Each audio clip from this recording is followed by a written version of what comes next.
Hey guys, welcome to another episode of All Bass Creations Effects, Tutorials, Demos, and Review. So, today we're going to be redoing this whole massive pedal board here. So, only thing we're not going to touch today, because we did this on another live stream, we built this smaller one. This is my main bass gigging pedal board right here. So, we're not going to touch this today, but you know that's just gonna be what it is. Let me make sure I keep this camera straight for y'all. Hopefully I don't bump it too many times today. I know I'm infamous for that.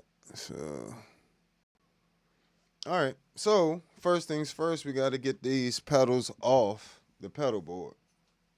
So we'll just start removing these. I believe, let me see, 1, 2, 3, 4, 5, 6, 7, 8, 9, 10, 11, 12, 13, 14, 15, 16, 17, 18. So there's going to be about 9 pedals on each pedal board. Put this back in performance mode.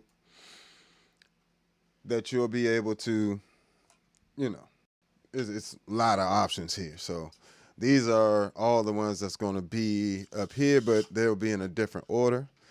So I'm just going to start by disconnecting everything where we get some folks in here. Let's see, let me put this on there. Feel free to ask questions about building pedal boards or effects that you may see or why I'm using it, different things like that. I'd be more than happy to answer questions. So, especially because we'll be doing a whole lot of talking today. All right, so we just gonna get these all unhooked here. Now, I will warn you, this is gonna be a lengthy video. It's a lot that has to be done here with connecting all these pedals, and it needs to be done properly. So I can leave this here because I always like to have, this is my I use these 3-way switchers from Amazon. Tone, I believe, is the name of the company, but pretty much it gives me 3 different effects loops. I actually have one here, I have one here, and then I have another one here. So this one would be for this pedal board, so I can go ahead and leave that there.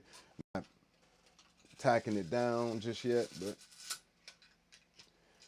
and this is actually the memory bank for the Hog 2. So this has like 100 of my electro-harmonic sounds in here. Let me just make sure this stream up and running properly real quick, guys, before we get going too far. Trying out some new features on the Streamlab software. So let's see. All right, cool. Looks good.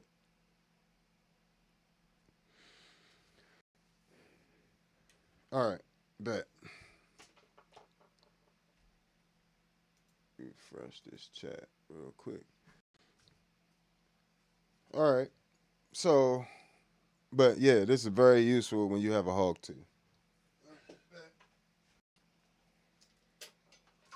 Disconnect so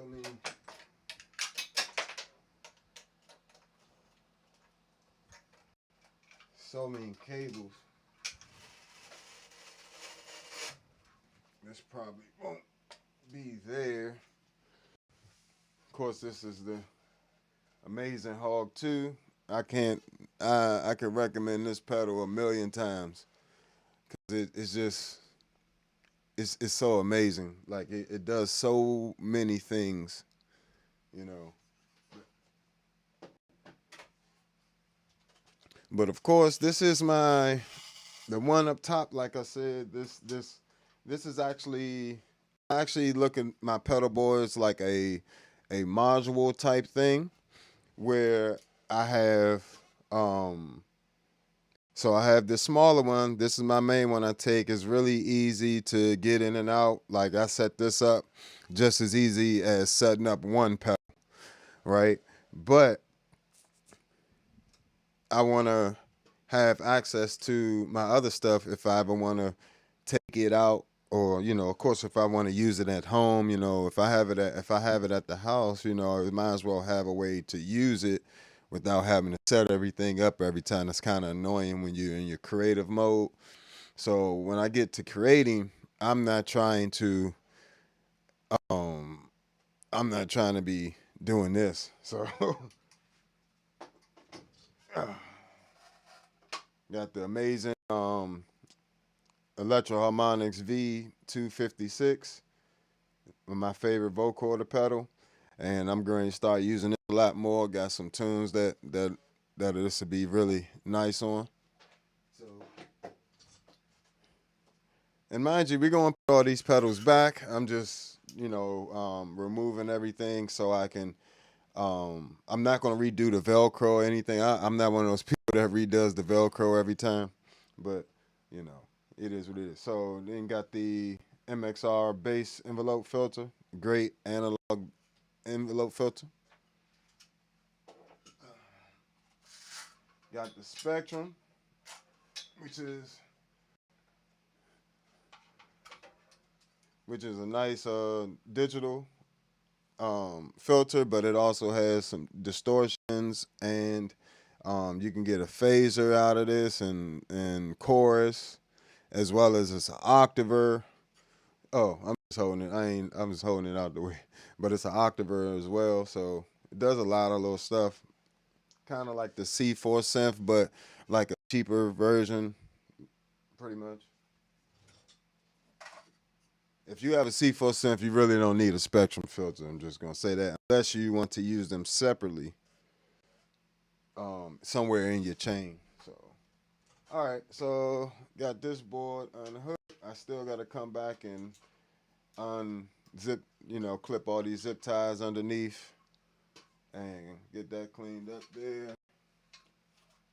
Think I'll leave some of that Velcro there, like that. All right, we got the Ravish Sitar. Move this mic over. We got the Ravish Sitar, another one of my favorite pedals. Nothing else like it. Electro Harmonix, if you haven't noticed, is some of my favorite pedals. They are incredible, and they all do. I like how unique their approach is to the pedals. So then you got the Key 9 as well. I like to use like that dynamo setting. It's the only one you can control the octaver on, and get a nice EP sound with that. Then I also like to use the mallet sound for bass stuff. And I like the steel drum stuff as well. The vibes is okay. But, that works really well for pads as well.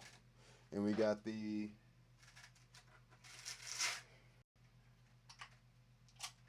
Mel 9, which is another one of my favorite pedals. It's got all the Meltron sounds in here, and they are really good, So, only thing about deciding to redo stuff like this, hey, what's going on? Appreciate you chiming in. Yeah,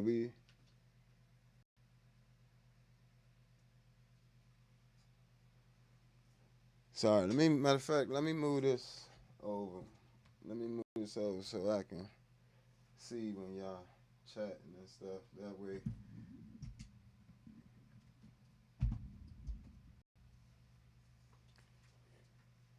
So,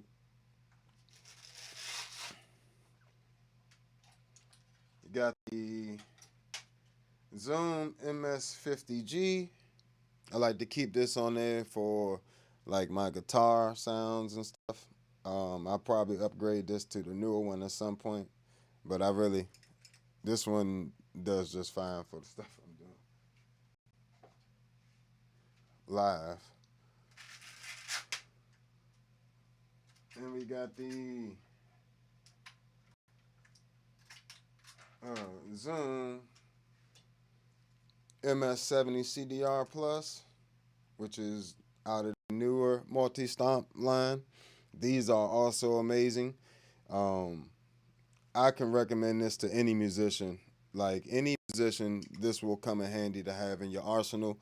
If you don't, especially if you're getting into effects or, you know, you are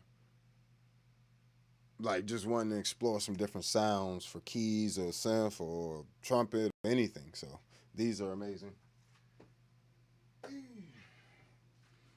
Fact, let me see, can I move this camera up just a little bit?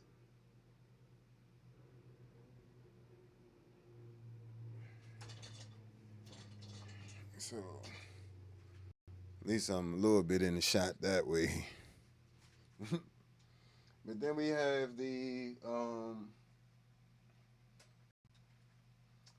Line 6 HX1, and you know, I wasn't too thrilled with this pedal at first. Like it wasn't one of my favorite pedals. It's still, I pretty much just use it for reverbs. I really like the reverbs on there, so that definitely helps. You know, me keep doing it. So. But we also have on here. I like the delays. On here are really the delays on here rather are really good, and I also like the analog flanger on here. You know, but and we got, of course, my favorite compact looper, the Jamman Solo HD. I actually have the previous version as well, the Solo XT, and I can sync these up, and I'm kind of use these in conjunction with this, and then not on in this pedalboard setup necessarily, but when I'm live, I'm going to be using these with my band. So different people in my band can also do loops and things like that as well. So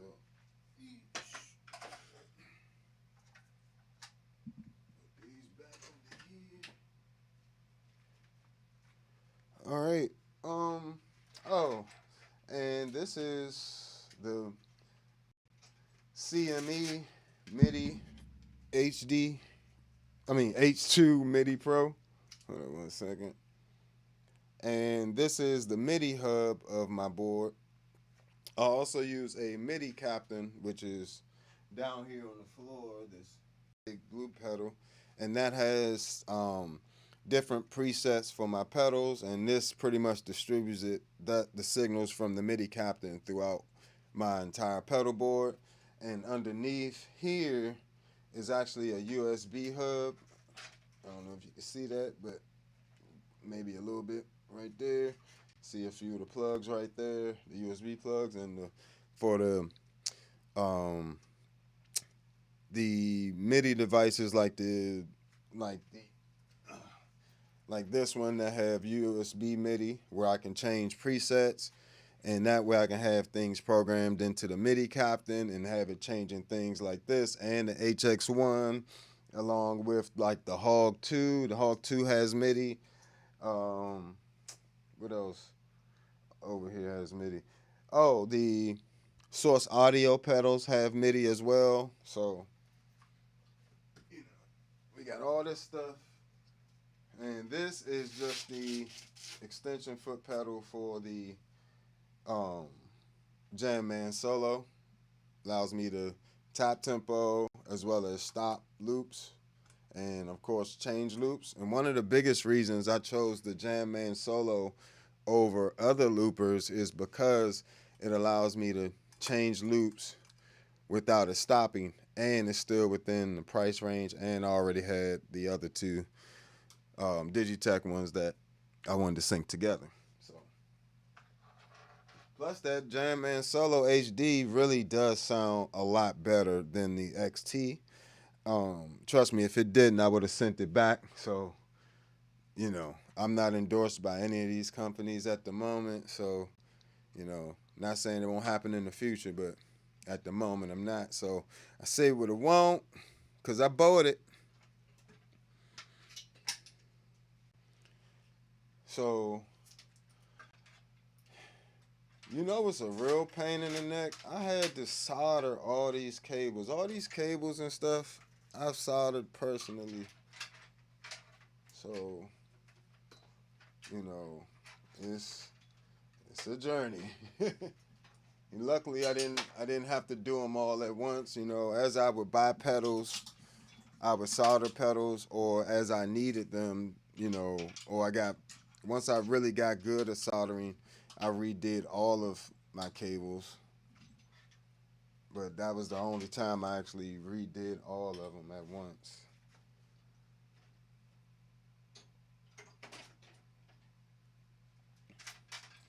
So now I just gotta, you know, not get rid of it, but, you know, clean some of this up. I need all this stuff unplugged.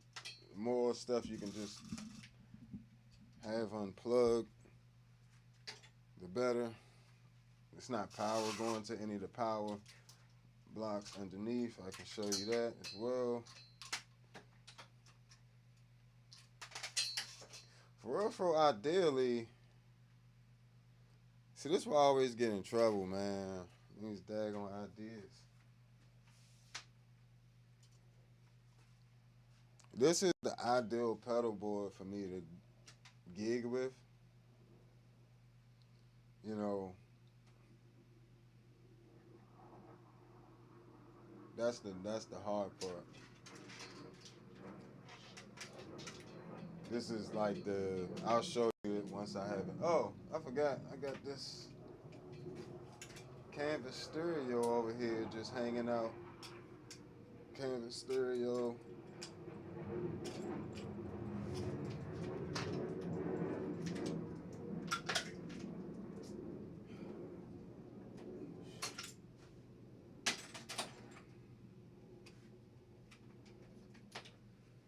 This little great DI box. It's also a line isolator. I use it in line isolator mode, and what it allows me to do is I can come in stereo, sum it to just mono to go out to an amp, or if I got two, I can run two.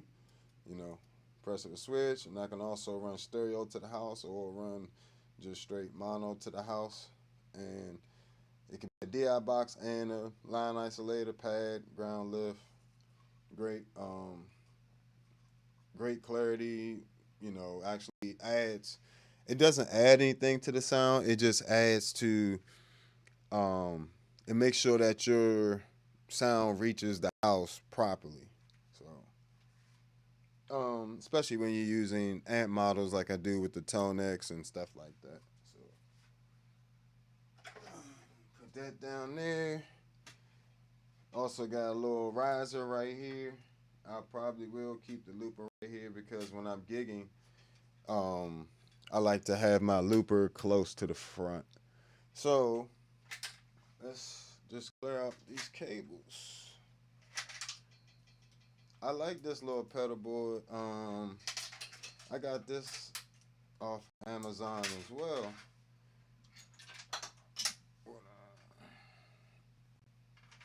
And it came with a nice case. This nice case here. Decent padding, decent construction here.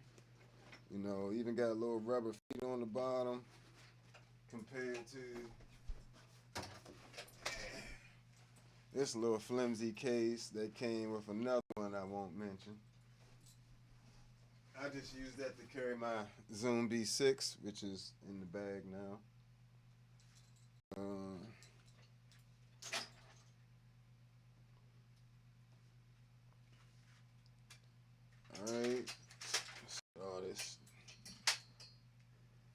MIDI cables.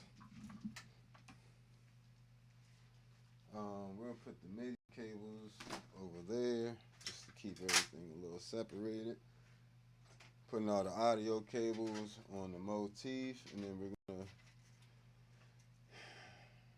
I'll probably leave that hub there. That way if I want to take this side is going to be all the ambient stuff. Not even just ambient stuff, like just the stuff like delays, reverbs, anything I use for that. It's going to all exist on this along with the looper. I'll probably go back here, but you know, I like to just clear everything out and just see exactly what I want to do. I like how you got this little thing underneath too. I'll show you. One plug per pedal board. You know, not bad. Another reason why I like this little one though, as like my main little everyday gigging situation. Really flexible, tons of options. You know, as you can see, just a million options with this thing. I was using this OC5 on a shout on Sunday. It was kind of crazy. For like a little breakdown part where it kind of sounded, it allowed the guitars, it actually sounded like a second guitar stacked with my bass and a synth. So this OC5 was actually hitting on Sunday. It's one of them things, if you ask, you know, as a bass player, you can't be asking people, should I use this sound or should I do this? You guys, a lot of times, you got to do it within reason. Once they, you know, people are confident with you. You build a confident relationship with folks as a bassist. You know, nobody wants you messing up their show. You know how much money and time and effort goes into getting a show together? Nobody got time for that. But, you know, at a rehearsal, you know, you could try some stuff out. You know, make sure you work it out at home. Test it out with headphones. Test it out with in-ears if you have it. Test it out with, you know, some studio monitors. Test it out with your amps at home at a good volume. If you can't do that with the amp, that's going to make it difficult. You're going to have to, you know, you're going to have to really compensate in certain ways. So I'm just going to take this off for now because I want to lift these pedal boards up to get these wires underneath.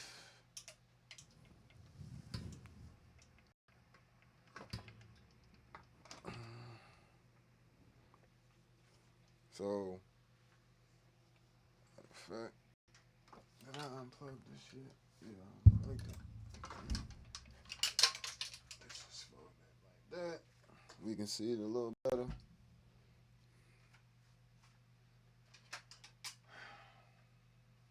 As you can see, we got plenty of zip ties. I don't even know if I got enough zip ties to zip all these back. So we're going to have to be economical with the zip ties. Because I got plenty of big zip ties, these smaller ones.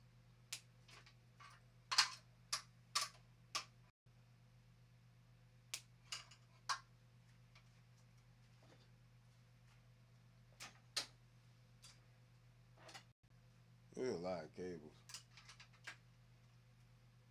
I don't be realizing it when I'm building this stuff, but it is a lot of cables. I don't look at it. If you try to look at it like one thing, that's what way, you know, you gotta look at it like as a signal path and understand how that signal path flows.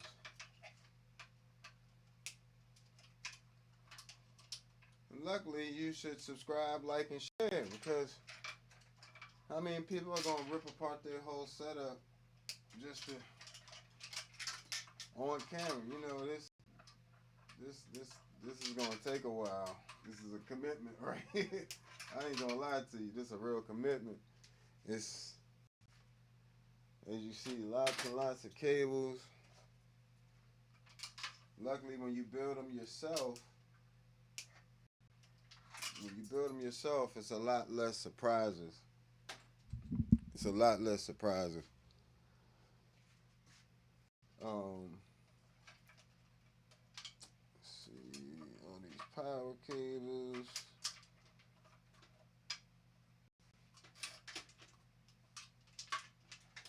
Oh, one more audio cable in here. Bam.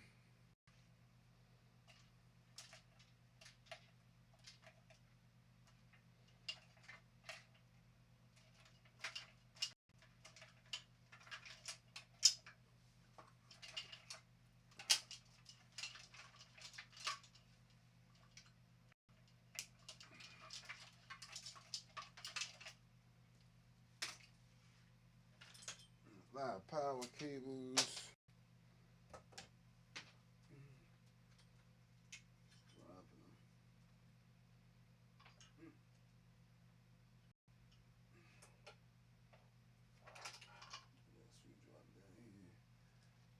That's all of them. So,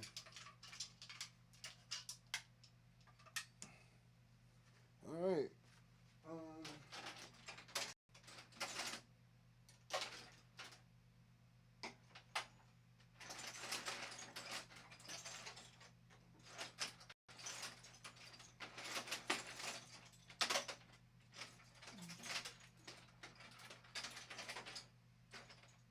So other cables for that. And as you can see, I just usually tuck my True Tone CS12s for these medium-sized boards underneath. CS12 is great for these size boards. It gives you pretty much 9-volt outputs on it, and it also gives you 2 18-volt outputs. So if I wanted to use the analog stuff on here, analog preamp like the AG or the Gensler at 18 volts, do that. 9-volt AC power as well for the specialty stuff. So let's put this back over here. And then we'll just reverse the situation. So that's just gonna stay. This is the only one I'm not gonna take off. I'll take the rest of it off.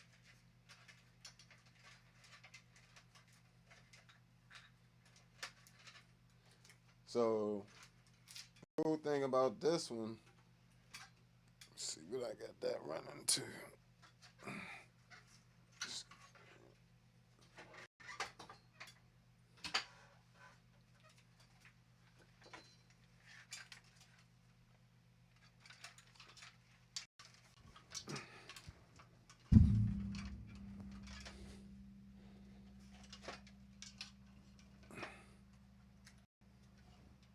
Let's get all this out the way.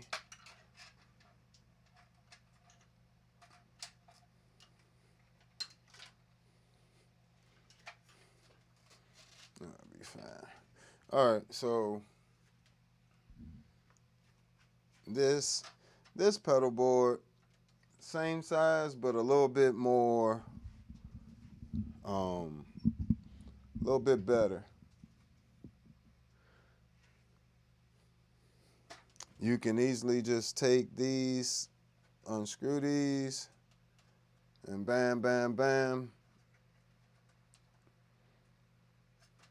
You got plenty of everything on there. I really do like this pedal board. This is a really good one, and it really does. Only reason I'm considering right now swapping over this to my main board, because only difference that's going to be between this board and this one the smaller board and the slightly bigger board is really nothing. Because ideally this is not taking up too much more space. I'm literally using the case for this one for this. Um, Now, if I was going on a plane or something and I need to take this, I can fit this a little bit probably into my carry-on a little better.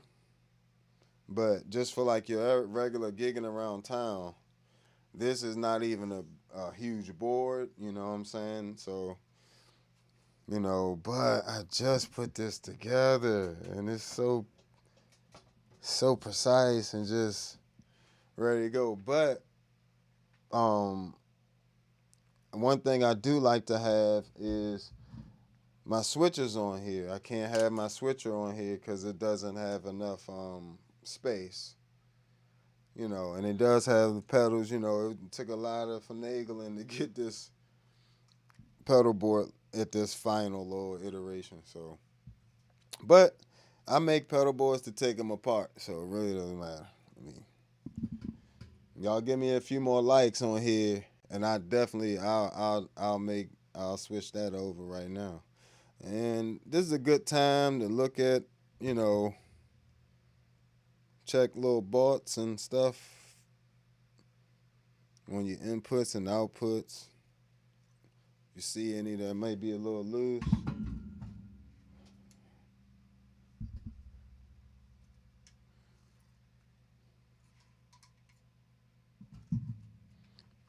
But yeah, so all the power cables for this are pretty much tucked under here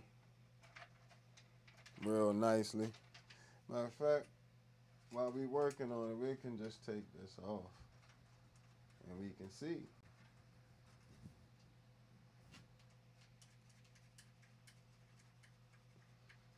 That's what I said. Let me see if I can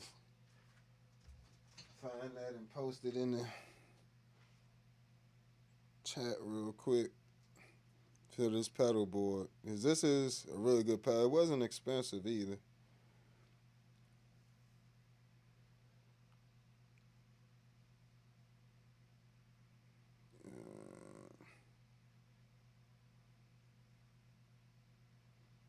Yeah, it wasn't expensive. It couldn't have been more than $60 or something like that. Let's see what I bought it.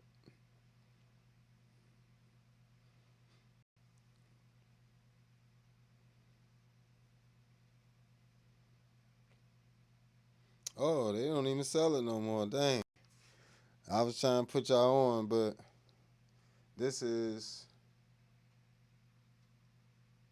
the actual pedal board. GOKKO. Let me see if they got something similar in the store.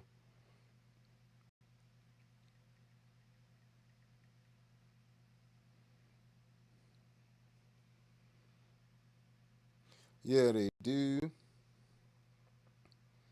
Let me see. They actually got an orange one.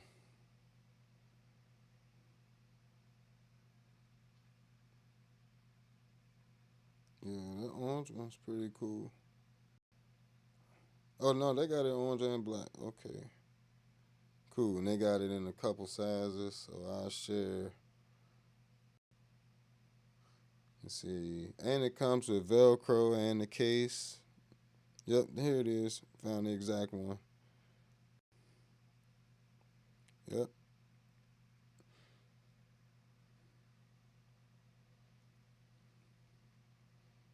Come over here. Share this with you guys so you'll have all this stuff. Rampage. That's a rough one, man. Just, that Rampage Jackson situation with his son, that's a rough one. I hope everybody involved, you know, come out on the better side of everything. Learn lessons and everything else.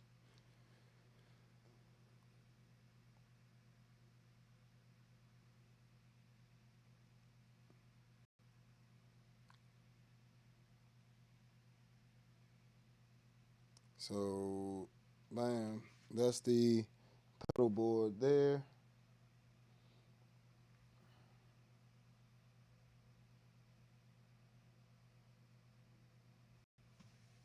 Ah, didn't mean to do that, guys. I got you. 1 second. Bam. Pedal board. That's the link to this pedal board. If I known they had it in orange, I would have got it in orange. The orange one looks pretty cool as well. So, but you know, you can hand unscrew these. You know, you don't need a screwdriver or two. Just need to not lose them.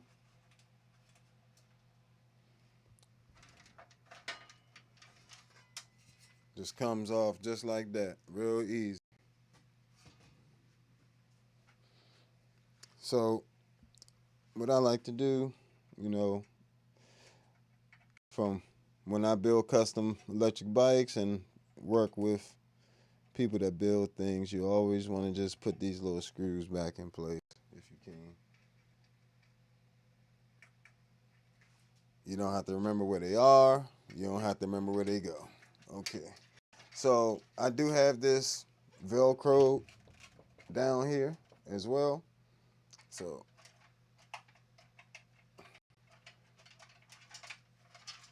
we're going to break it down.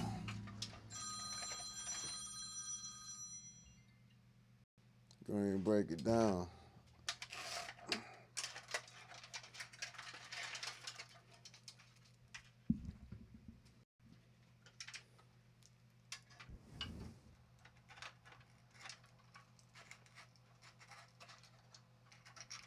I like to do all this stuff separately. MIDI and the oh sheesh. Got me stepping on my pedals.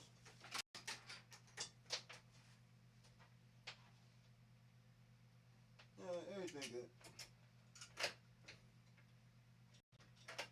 Cool. All right. It's a cool thing about pedals meant to be stepped on. That's all right. If it can't survive that, it ain't gonna survive gigs. I can tell you that. That's one thing I do like about these things. Got me tripping. Y'all got me tripping and falling on camera, on everything. Good grief. All right. So this is just a USB hub, and don't need to unclip that. CS12 power supply there. So now we just pretty much back at regular old board. Just want to make sure the power supply don't fall off on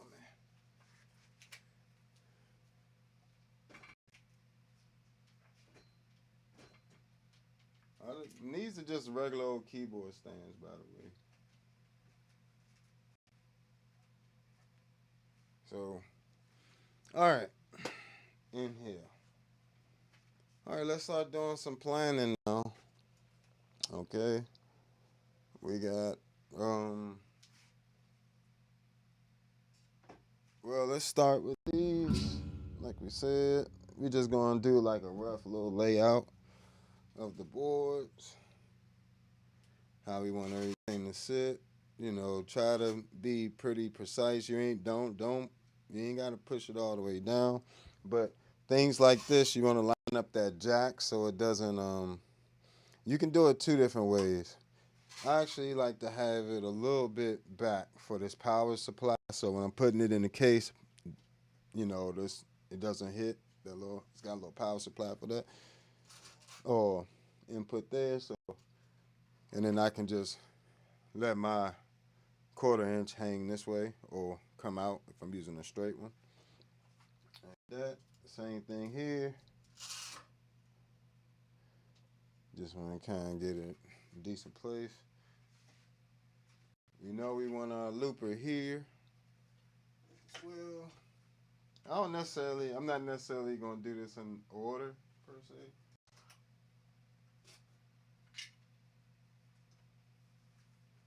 All right. So I know this board is going to be pretty much all electro harmonic stuff. So I might do this like that. And the hold on. One of the biggest reasons I always keep this towards the side, I don't know, right side, just because when I panic, my right foot is the best foot to just reach for these.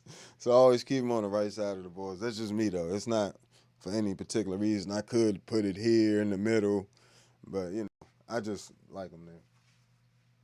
All right, and I need this here on the side as well. Something like that. Because I need the access to the mic input here. And generally I will run it from the line out there. So one of the biggest things is just understanding what you're gonna need from that pedal. Now, if I need this output from the XLR of this for whatever reason, I still have it there, but I would probably more than likely only leave space enough where it would have to be a right angle one or something like that. XLR out. But I pretty much only use the 1/4 inch out of the V256 vocoder there.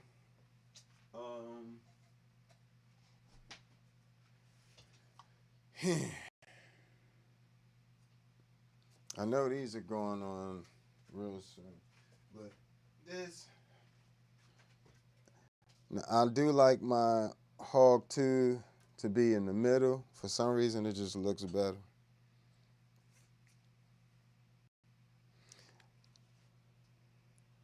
What let me see. May not even be the most practical place for it, because if I want to get to certain level, we'll see. We'll see. That's the point of doing it like this, so you can see what you need and what you don't. Oh, generally, just need about a space of my thumb between them.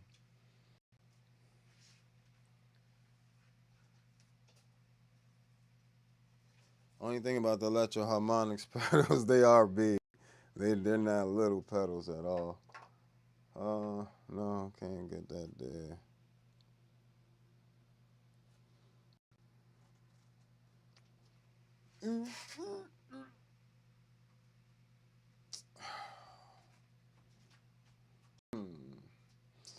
I might have to move this Hog 2 over. Even though that's probably going to be the first loop of this.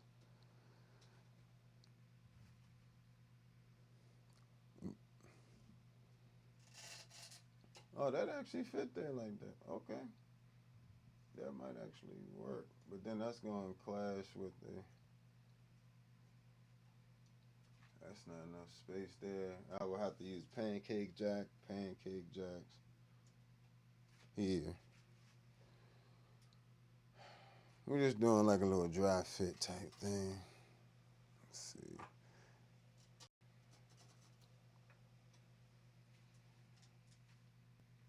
That ain't enough space. But this can scoot back. So tight.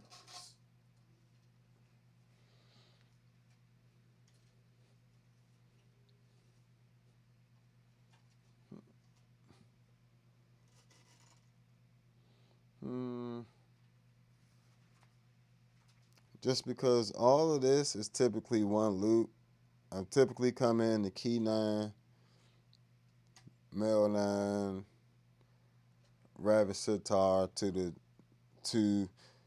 V256, because this is different. This can be affected by these pedals in a different way. So I can get different vocoder patches by running the key 9, the male 9, the rabbit sitar into this.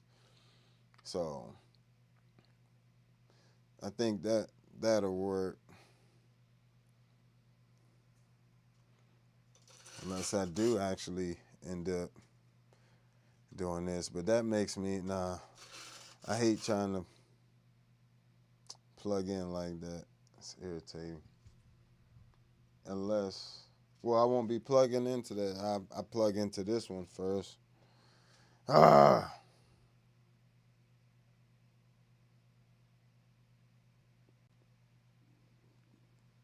Dilemmas.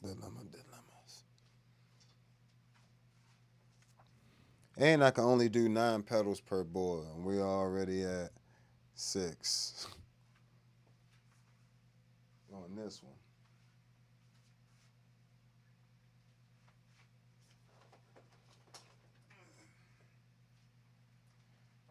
Probably put that the HX1 there. MS-70 CDR Plus there.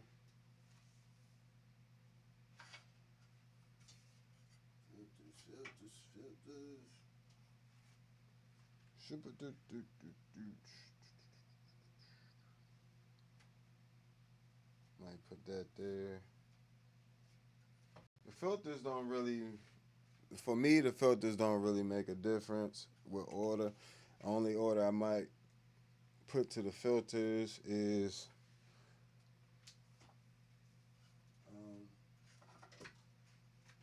I want them to the spectrum probably before any of them because it does have distortions and other things like that I may want to run into the filters.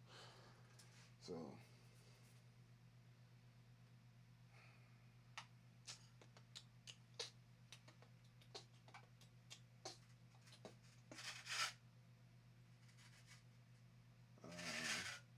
that's ugly.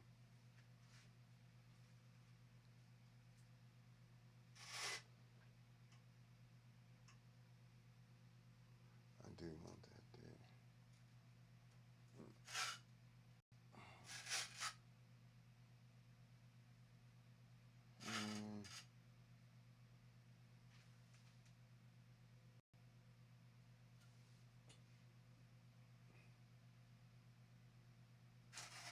Actually, I want the bass bars last with the filters. Smooth it over.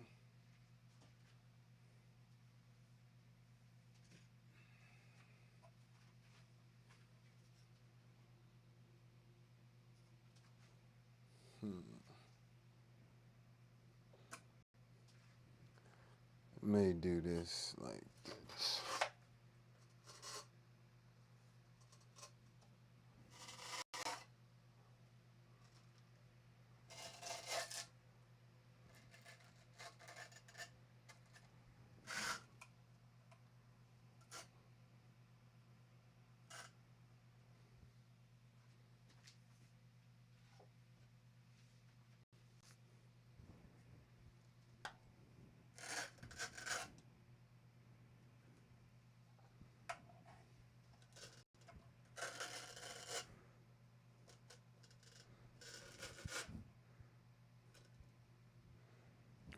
Definitely want to have access to that.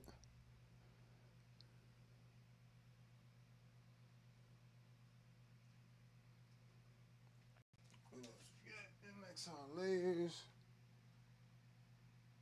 which needs to be a little bit. These can be like that, but the MXR layers kind of need to be like that so I can get into this switch here. I might get that pretty close to there. Yeah, that'll give me access to for the sustain pedal. Give me a decisions.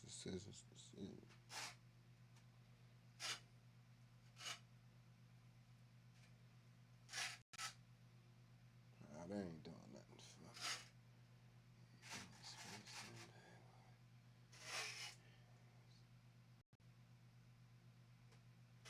This can actually go sideways.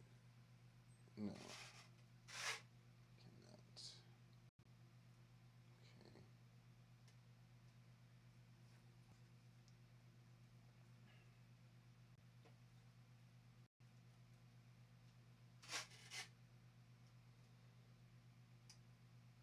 I'm not necessarily doing this for pretty, making things pretty either. This is primarily a setup. I very rarely take this entire setup out the house, so I'm not really too concerned about that. I'm more concerned with functionality and like I said, once I'm in the creative mode, I don't want to have to pop in and out trying to, get sounds together. It's a bit annoying.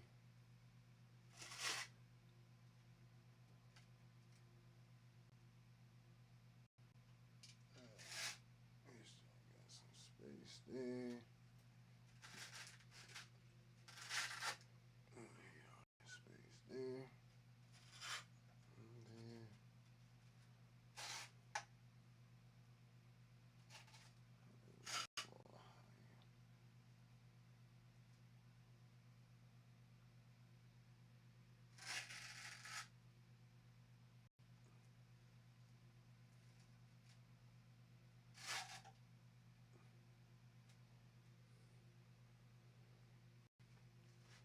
Yeah, that's a little better there.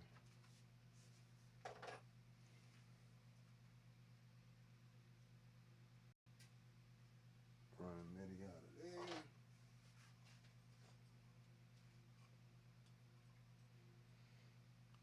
It's the only thing. It's the only thing I can't get on the board at the moment. Let me see what we got here so far. I think I got too many on this side. 3, 4, 5, 6, 7. Yep. So I gotta shift some of these over.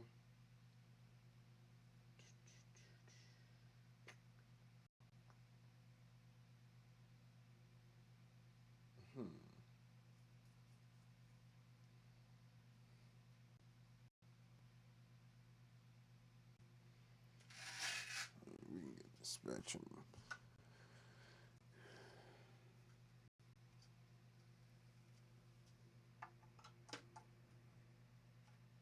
Get that spectrum somewhere around there. All right. What else we got?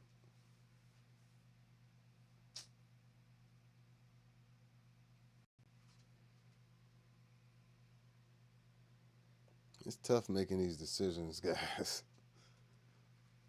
So first loop's gonna be the C4 synth Hog 2, which would be this green one. Then the red one would be key 9, nail 9, rabbit sitar to the vocoder, back to the looper. Blue one, I guess. I really can put that through just the spectrum.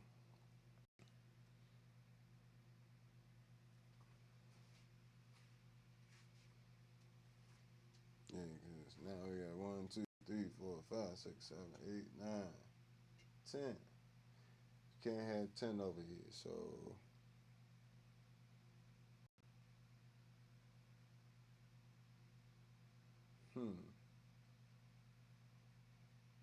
interesting. All right. So let's take this, put this over here somewhere. I really don't change patches on, even though this can do a bunch of different stuff. I use pretty much like the Marshall amp and some other, like that's really the only patch I use on here. Get that nice distorted guitar type sound.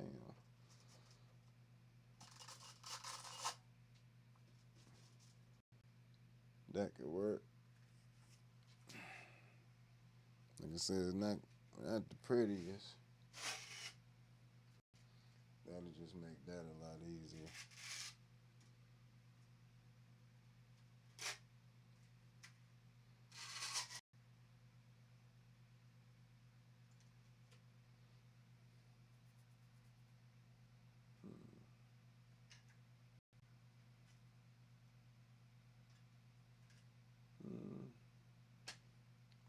If I want to put anything else into the signal, I can do that here. I can leave space for that as well.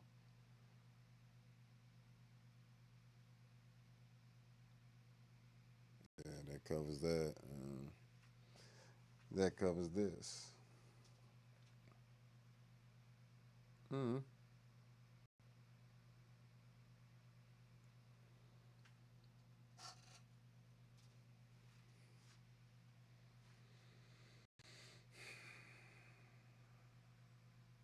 Mm. Yeah, so part of this is just making decisions. You know, a lot of it is just making decisions. Y'all make sure y'all hit that like button and make sure y'all subscribe and all that good stuff, you know, to hear some of these pedals. You know, I'll be back later on doing another live stream, um, playing through this stuff. So you'll get to see me build it, and then you'll get to see me go through everything, test everything out, and all that good stuff. But I'll need a break in between there. I really want to put this over here because it give me more space for it, but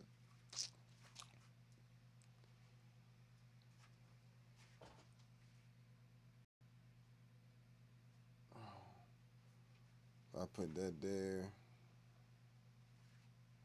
So this will have to be my third loop.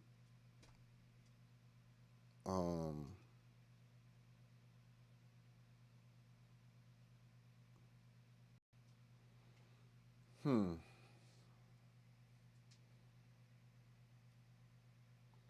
I might go C4 synth, Hawk 2 Spectrum.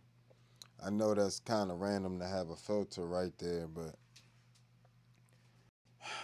it also cuts me off from what I want to do there. Let's just do this. Bring you back over here.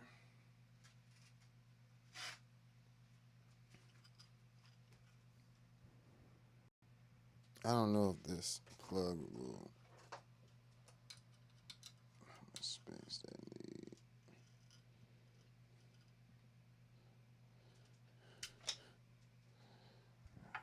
Put that there. Yeah, that's gonna throw the geometry all off. See.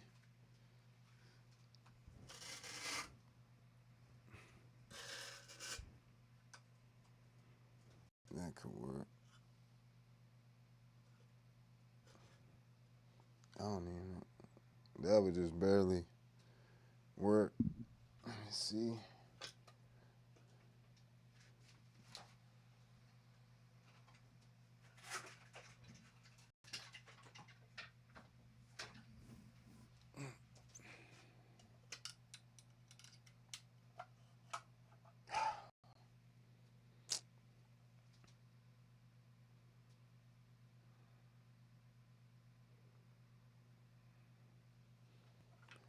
All right.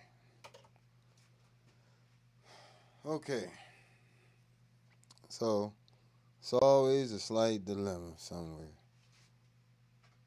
It's always a sacrifice somewhere. You gotta let's see what to you. Really just want that in my filter section.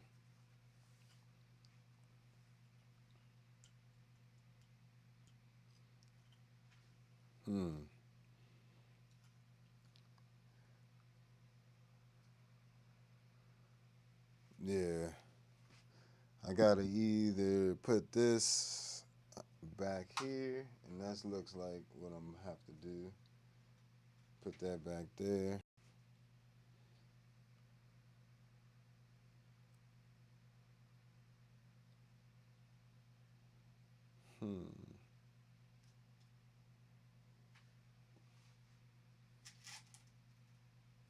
No.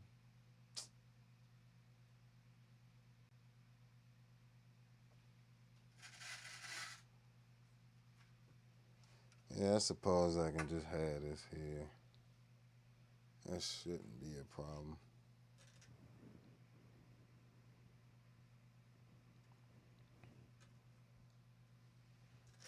Well, that can't be that close anyway.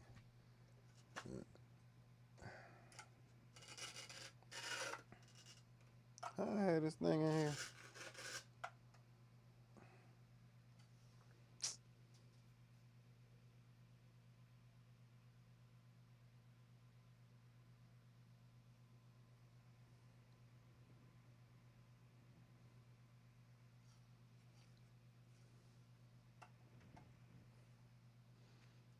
That'd be fine right there.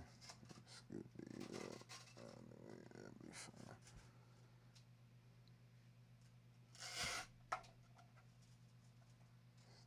Space there.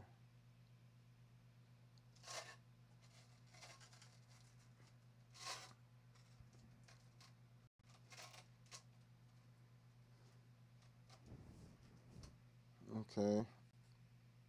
All right. That's livable for now. It's not my favorite thing, but it's livable. Come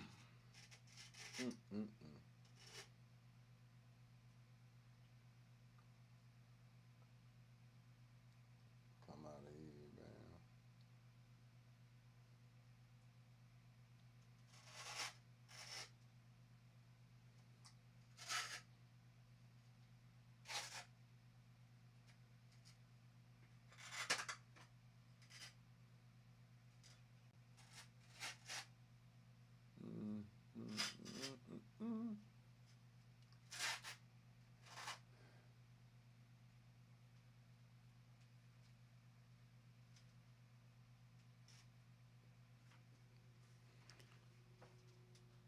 So this board is a little bit more crowded because it's got all the extra synth and guitar tones and even a filter, but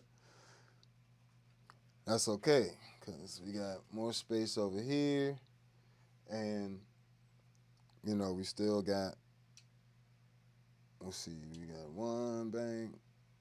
All this is one bank, two, and then we still have a whole extra loop here. So loop one here is going to be the filters. Loop two is going to be the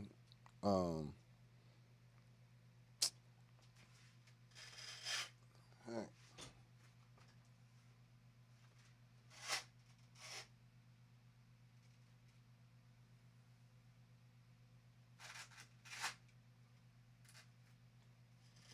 That, we got that there. Second loop be there. Just keep that run short. Run this to the filters here. Come back out of here into the MS-70 CDR Plus HX1 to the Jam Man Solo HD.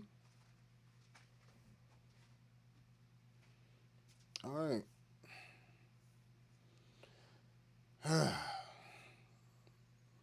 Magic's in the process, people. So make sure y'all hit that like button while you're hanging with me. I appreciate all you guys.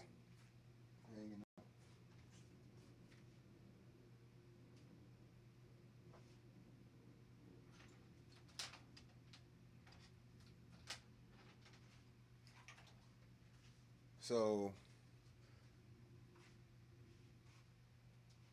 power usually is the easiest thing, especially wiring up something like this.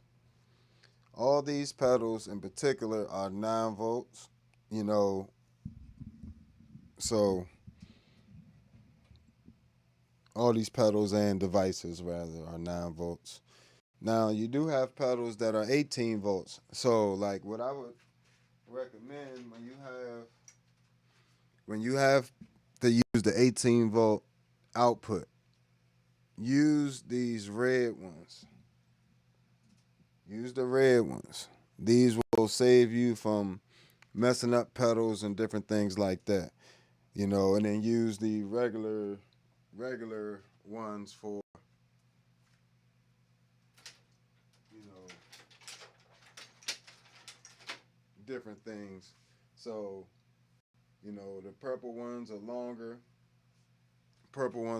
So, and the yellow ones are a little shorter, so they color code them as well. So that kind of helps a little bit. But for the most part, the reason I love the True Tone CS12s is because I don't really have to worry about the milliamps. I just have to make sure that it's 9 volts and that it's center negative 9 volts inputs, and it will do the rest. It will literally send the power wherever it needs to. So definitely helps.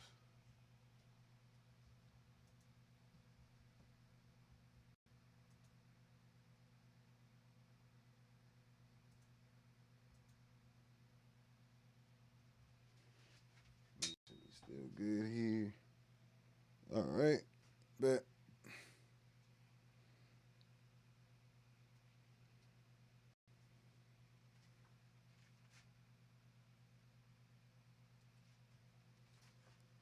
All right, so we use the shorter ones. You want to use the shorter ones. You know where the power supplies are. They're directly underneath. So things that are like really close, like the male 9, key 9, the spectrum, those are really, and the C4 are really, really close, as well as the Hawk 2, because that power input is here. So these ones, you want to try to get some shorter ones, shorter plugs for. Let's get these shorter plugs ran. And we'll just tuck that underneath.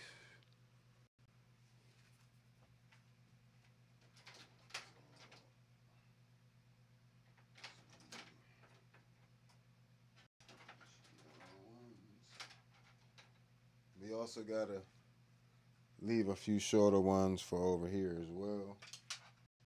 Put those two there. So really short runs.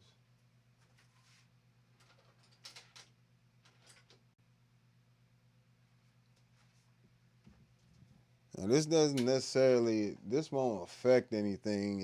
It'll help when you go to manage the cables later, underneath. It'll help out a lot not having like just excessive slack where you don't need it. But it's inevitable with these. These are pre-made power supply plugs that just came with the power supplies I have. So,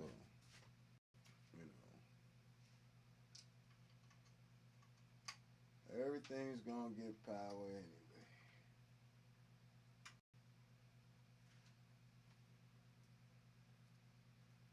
So the purple ones are the long ones. The main thing I would say too is to make sure that you got the longer ones covered. Like if you have any, like say I was using this I have a Terra Nova 42, which is the size of these two pedal boards together on the floor. But I like having it broken up like this so I can just split the board. Also, when there's problems, it's a little easier to troubleshoot which board is coming from and which set of pedals because of the different loops and everything as well. So that's another reason I do it. If I'm ever in a show and something goes wrong, I can easily get whatever the problem is out the loop and keep going on with the show using the rest of the pedals and figure out what that problem is later. I don't want to be figuring it out during the show, that's for sure.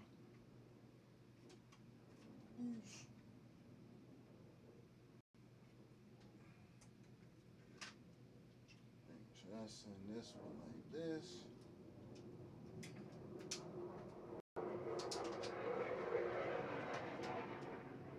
I don't know what they doing with these jets. They doing all types of extra stuff lately with these jets around here. I live a few miles outside of DC. So right outside of DC. So they doing whatever. Um but yeah, all right. So what these don't really, it really doesn't matter. Right? Like that. You just want to make sure that everything gets the correct power and nothing gets, especially excessive power. Excessive power is what really will ruin your pedals, not really underpowering them. So, but when you overpower them, trust and believe, you put 18 volts into these pedals and you can easily destroy, a two, three, five, six, seven, $800 pedal. why I said use the red ones for 18 and 12 and anything weird. Use the red ones.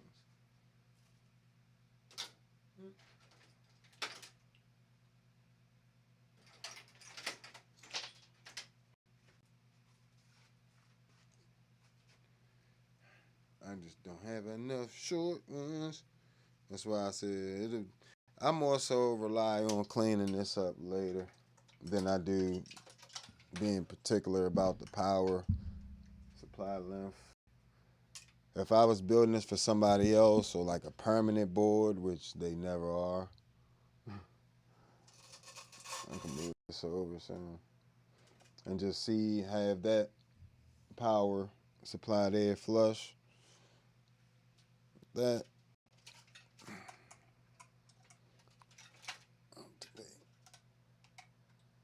that exit that way.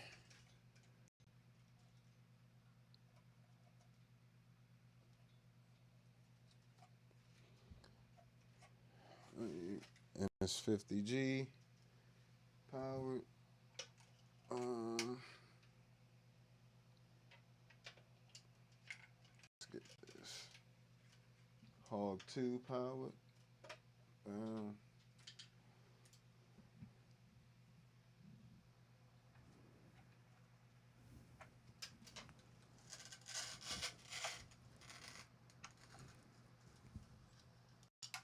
Sorry if I'm rubbing against the mic. Sorry about that.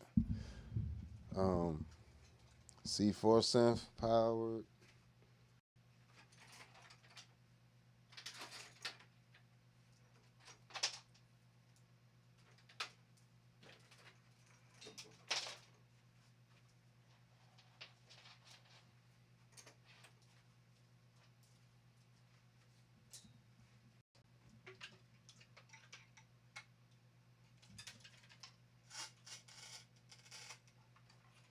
Spectrum powered it.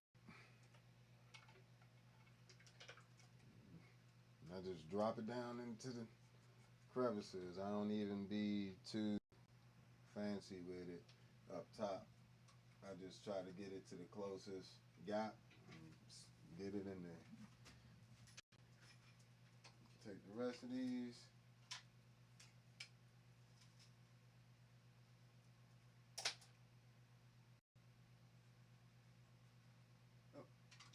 And that's all. We'll actually pass that back that way just because it'll be easier.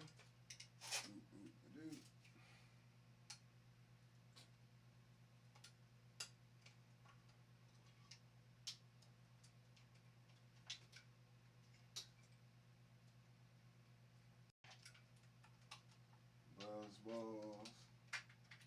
Analog filter.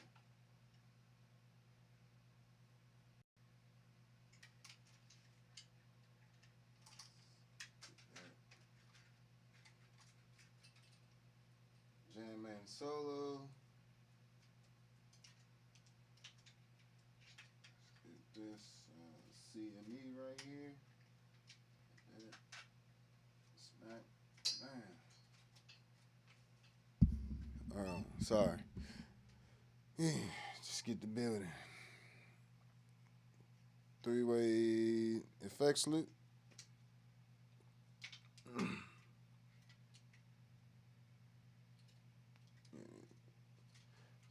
We're gonna run this like this. Oh no, we're running like this. This is fine.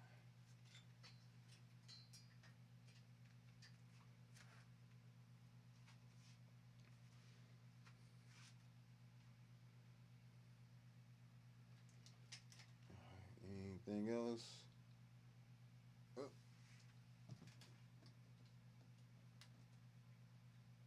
HX1.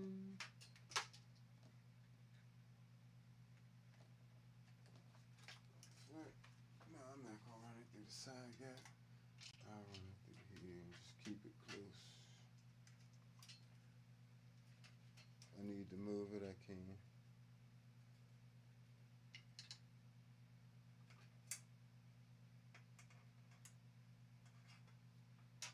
All right.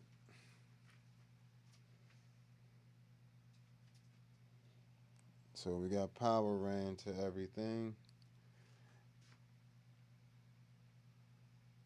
All right, cool. Oh, by the time just come underneath like this. This is one of the benefits of having it up on a like a keyboard stand.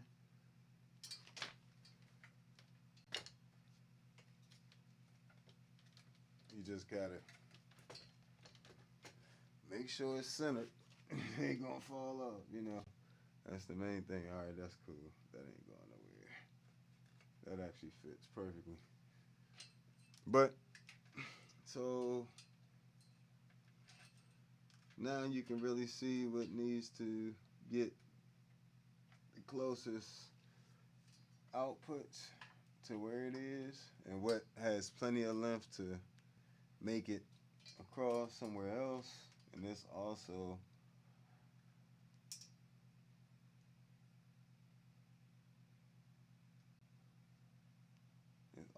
helps with the cable management as well.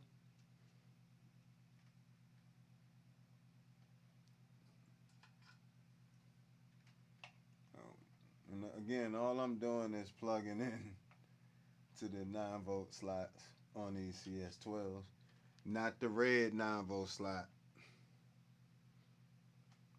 just the regular 9-volt ones. And do we have anything else? I actually got one more slot. Well, I got 1, 2, 3, 4. I'm missing one.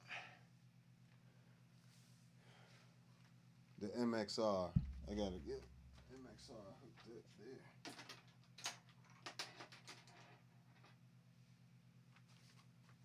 This bass filter here. I would like to run that down there. Just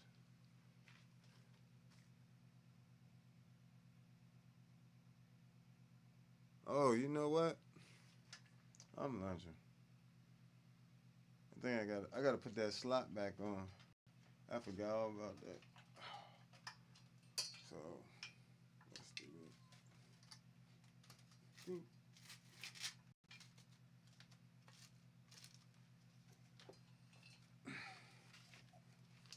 Don't never be too confident about that Velcro, I'll tell you that.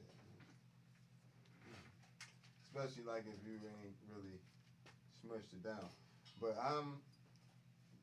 this Velcro is very strong when done properly. Okay. Let's see.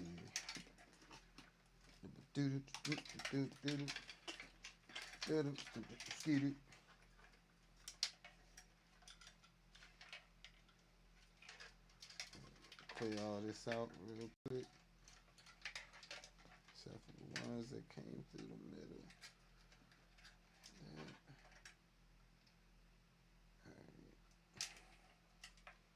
All these I can just plug in. Just get them out the way.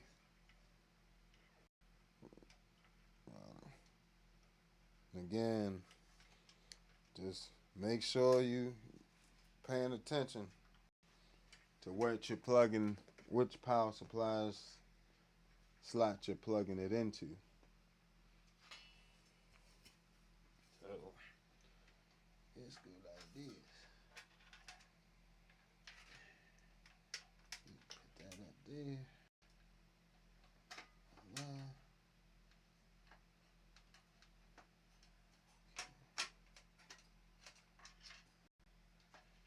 What music play we have?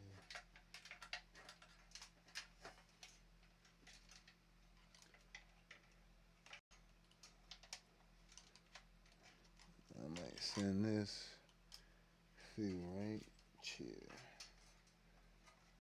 Alright. Alright, cool. So I can put it in.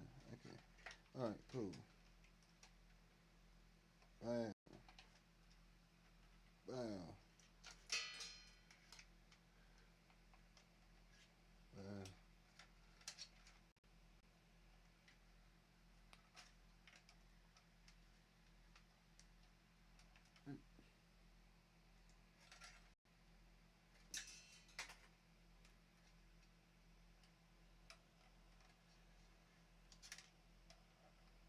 And the cool thing about this board, you don't even have to worry about hiding the power supply stuff. It will, when you put the when you if once you wire it up with the power properly, you can pretty much hide all the power wires in there with the power supply. Little cage. Just tuck them back in.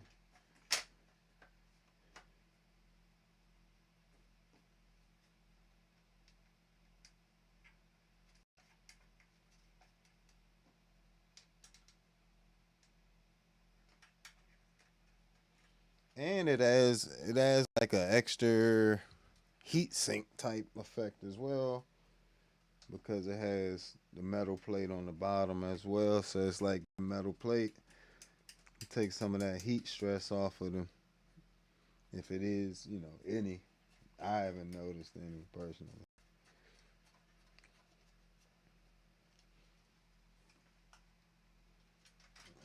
Just take all those underneath. And the easy access, they not all.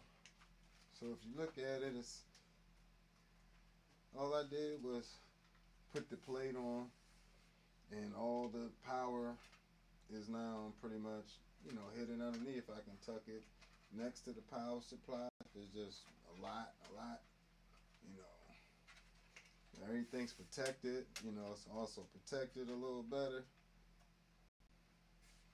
and if I need to get in here and unplug something, I can still do that. So if I need to feed anything into here from over here up front, I could do that as well. So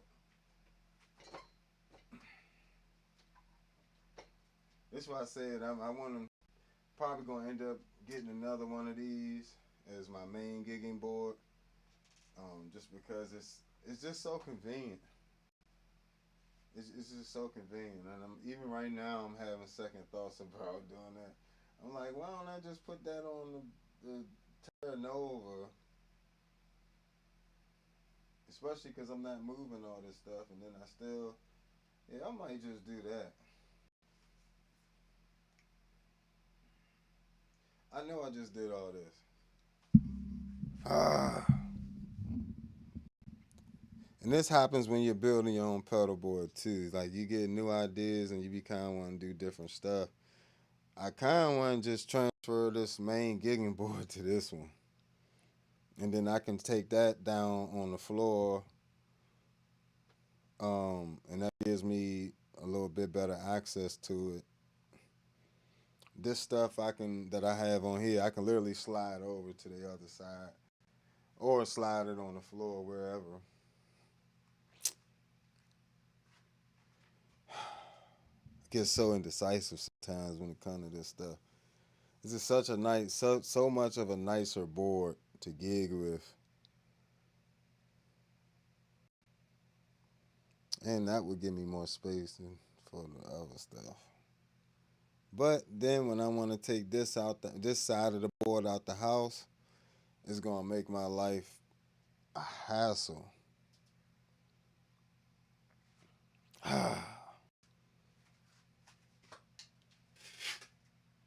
That's the only thing. Okay, okay. So if you're not understanding what I'm saying is like if I was to take if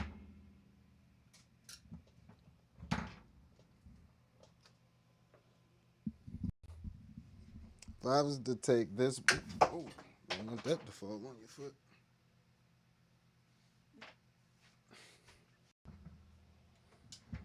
If I was to take this board,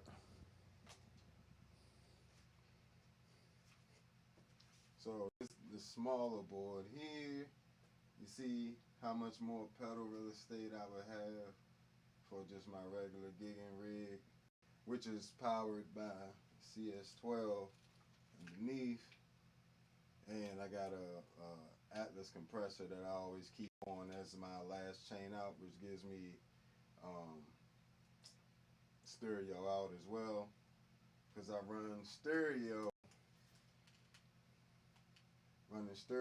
from the the Enzo X to the Plethora X1 to the Atlas compressor, all that's in stereo. So,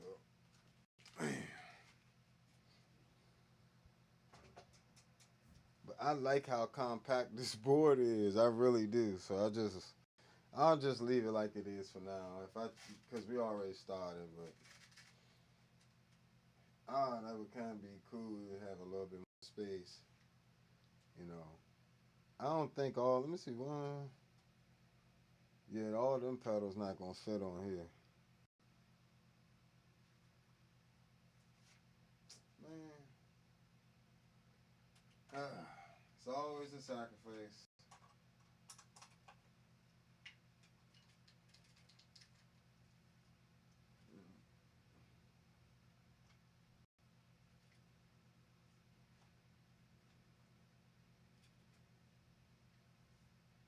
Always a sacrifice a little bit.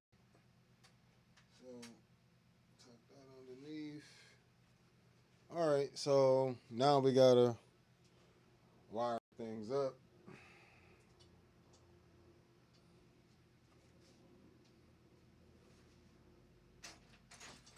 We got tons and tons of cables here, right? So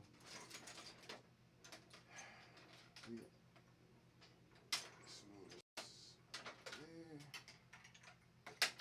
a little MIDI action. All right. So again, the signal path, we will actually come into a looper here, and that'll bring this pedal board, the smaller pedal board, in and out before everything. And then if I want to run this stereo for recordings or something, it's a little easier and less stuff in the signal path. But I mean, a lot of this other stuff I use for recordings, but I use it in a different way. But all right, then we come here. So you can just look at it like it starts here. Come here, first loop, green loop gonna be C for synth to the Hog 2 to the Spectrum. I know that's weird, but I can't. I don't have enough power on this board to move the Spectrum over. And I need a separate loop for MS-60B because it does affect your tone when it's bypassed. So I don't want that. So I would rather just have the Spectrum there. It's fine. Figure it out. Then we got the red loop. We have the Key 9, Mel 9 Ravis guitar to the V256 vocoder. Reason being, I need this input for a XLR input for a mic to use it. And that will run back into the looper. Then the third loop will be MS-60B back into here. This preset box doesn't need power. It gets power from the Hawk 2. And then so once all that's complete, we come out of this out of this looper here to the end here of this looper, which will feed it to this green loop first. Green loop will be the filters. These analog filters here. B is going to be MXR layers. And then we'll be out of here. We're not even going to use this third loop. We're not going to use the third loop until we are, if we want to patch things in before these two pedals, we can do that here without going through the rest of everything else. Depends on what we want to do. Might want to patch in a new effects loop of new pedals down on the floor, things like that. So basically, this is an expansion loop pretty much, but won't be on most of at all right now. Coming out of here, we'll be going into the MS-70 CDR Plus, and then come out of here stereo to the HX1, stereo to the Jam Man Solo HD, stereo to the Canva audio. Um, I use it as a line isolator. So India, which is in stereo too. Great tools. All right. So let's wire the audio up now. Let's go. What's going on? I appreciate you hanging out with me.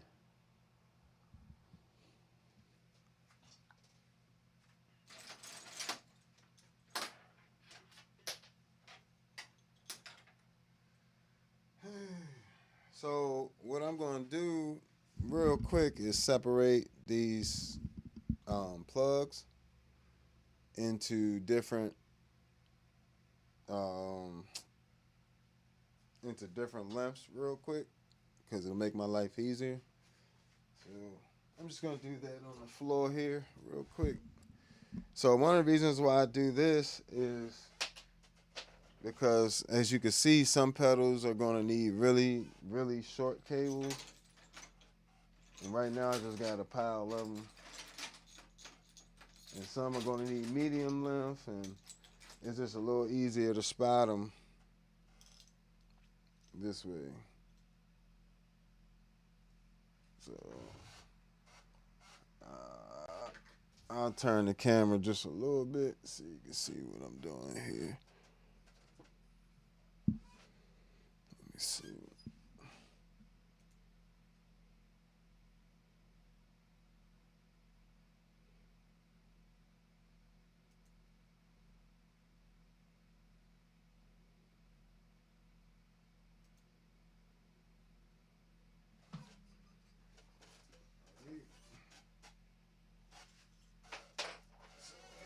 You got different length here, different lengths of cables.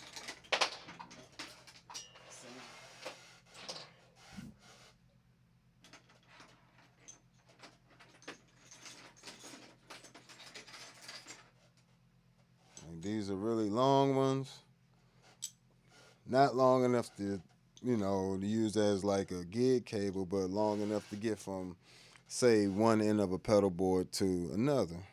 So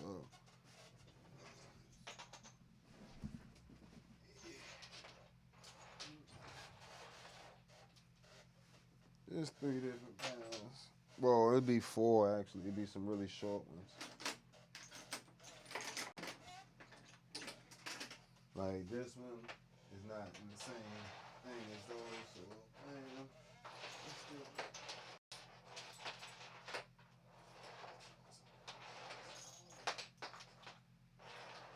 short.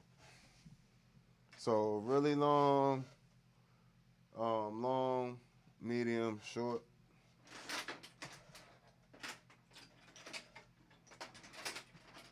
I guess really short.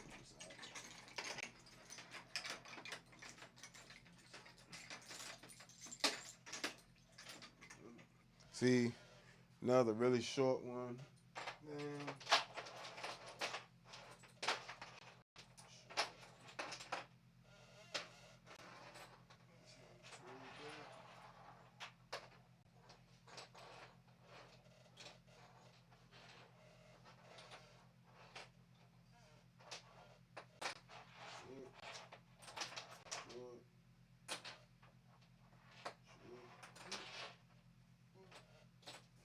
Medium.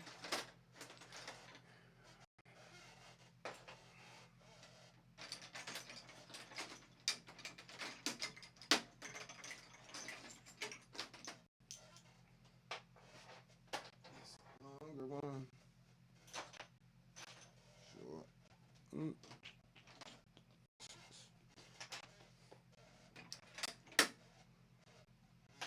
Short. Medium.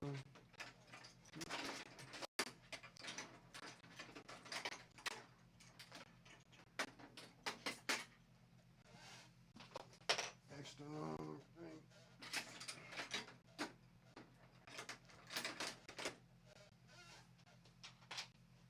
Longer one. And as you can see, some of these have pancake jacks. Well, maybe you can't see.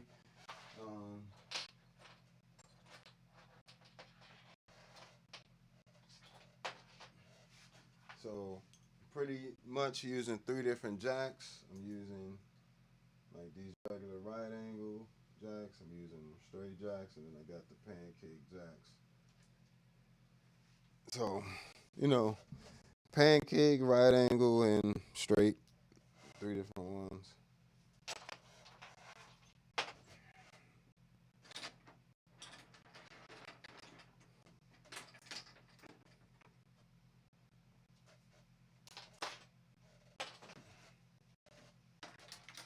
Another reason I do this is so I can also like minimize cable length as much as possible with the cables I already have built. You know, I don't feel like rebuilding all these cables to be custom for this. I already did that.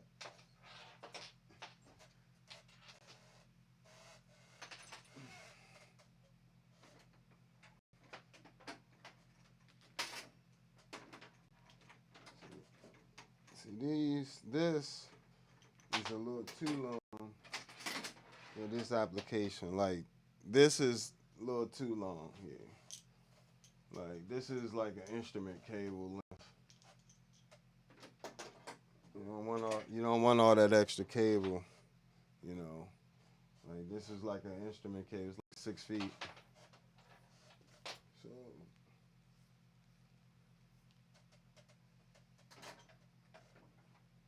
these two we won't be using.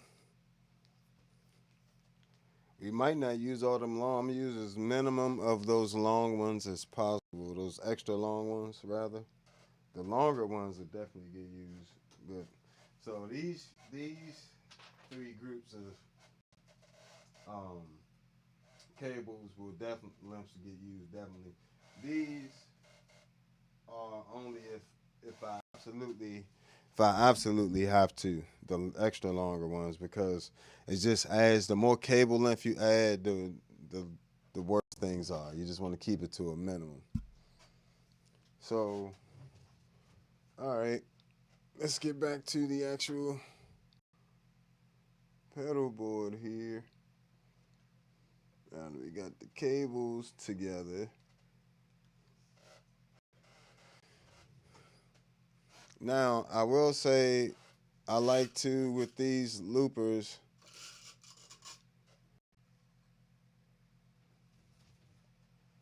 I aim to either use,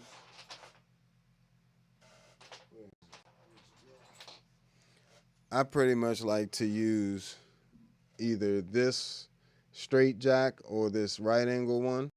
These pancake jacks don't really fit with these tight groupings for the effects loops. So that is something to look out for if you buy these loopers as well. You know, you want to make sure, you know what I'm saying? So, um,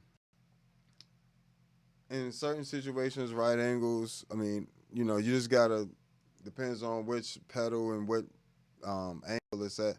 Some straight or pancakes or right angles will just work better for that. So it depends. But all right, let's see. So first things first, we want to get from. I want to get from here. These are the sends. So this is going. In other words, this is sending the signal from the input out of the top ones. So it comes out of here. It's going to go to here. This is going to go here, go to here, and then back to here.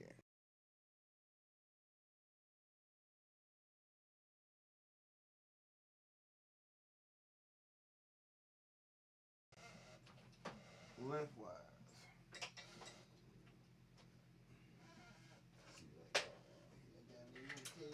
Another short one. This one will work perfectly. See, this length worked perfectly for this. I can.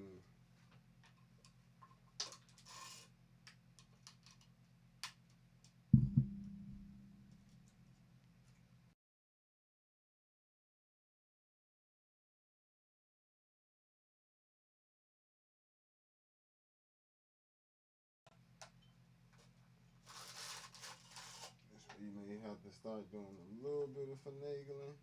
as you get these cables actually solidified into place a little more.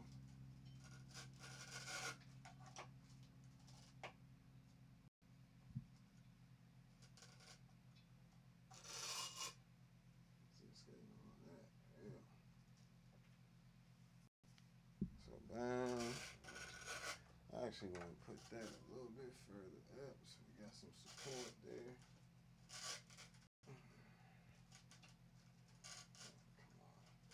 Stupid power cable in the way.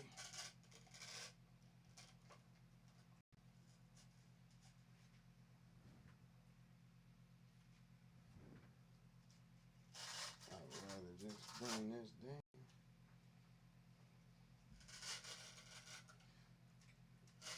This is where you gotta make little decisions like this. You know, you may want to come up underneath. Wham, wham. I don't think that'll be. Yeah, that's gonna be. Okay, let's come over like that, and then bam.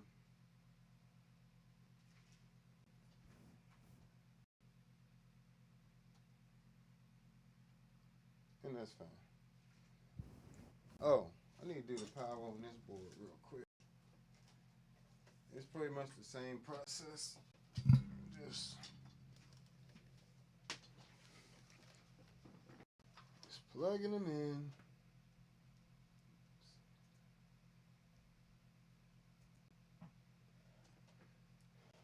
Y'all make sure I hit that like button for me. I appreciate all y'all hanging out with me on the different platforms and stuff.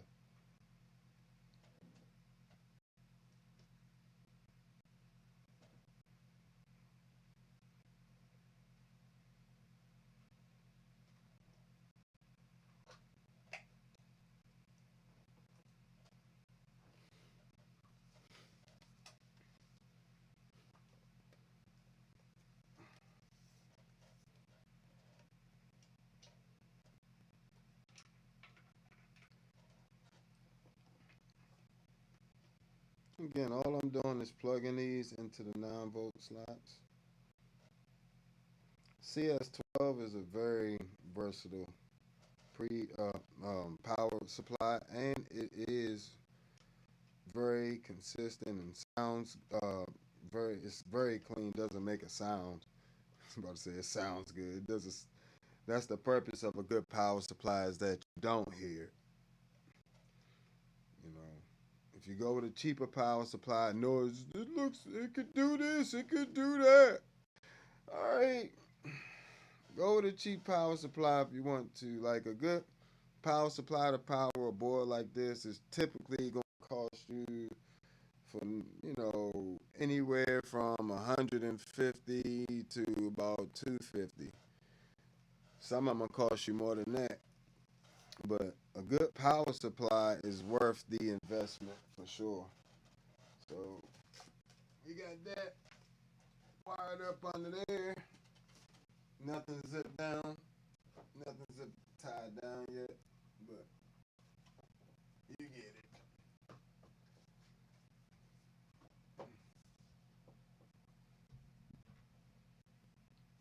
Alright. Got that there. Now I want a really short. Let me switch back to pedalboard view. I want a really short.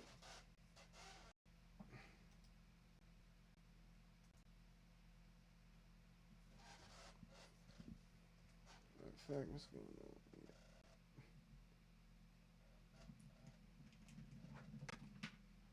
So I want a really short plug to go something like this, really, really short. We go from there to there. Now, there's different ways to offset this, but let's see what's going to work best for this. Now, they do have like straight metal plugs for stuff like this. I'd rather just do it like this. This way.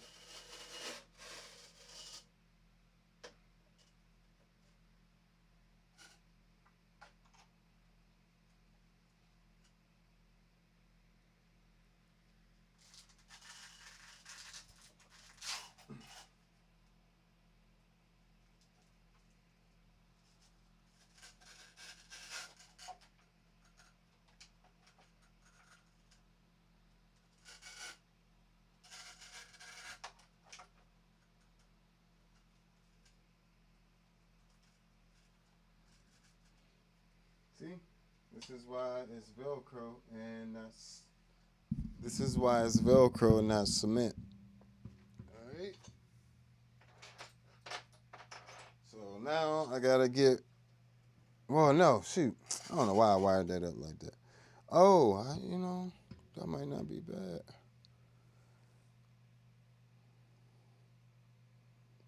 Trying to remember, do I add the distortions on there? No, I wanted this to run out there. So now I can't use a really short one. Thanks a lot. Pedalboard designer. All right, here we go. I'm gonna use another one to go. Use one of these.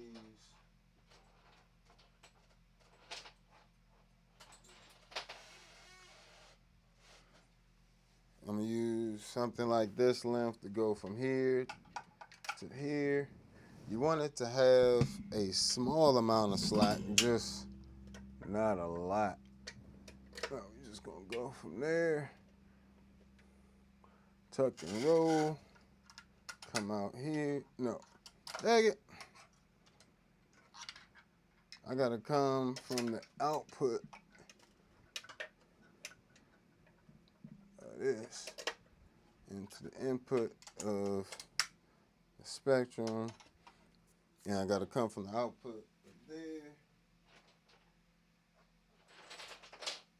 The output of the C4 synth. Let's see if this will work.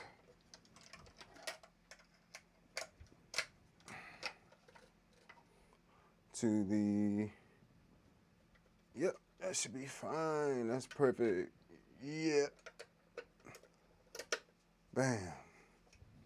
All right. So now we need one to go from the spectrum back to the effects loop.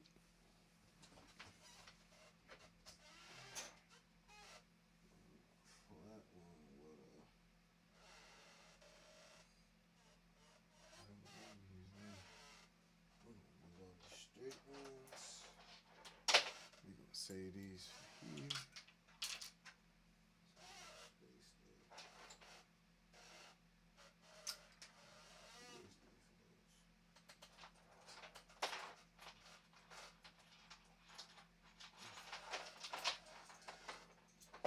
I'm gonna try to use these straight ones over here because it'll be a little more space in this area.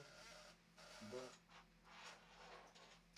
for that, I'm gonna use something like this. Won't be too much slack, but these two fit together there nicely. Come underneath and put it in. That sounded terrible.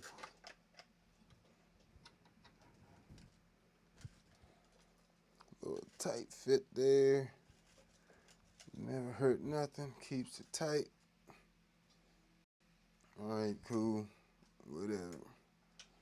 Put those down. So now that's going down there. Bam. This will be under there. Yep, out the way. First loop complete. Second loop. You got to get from here to here.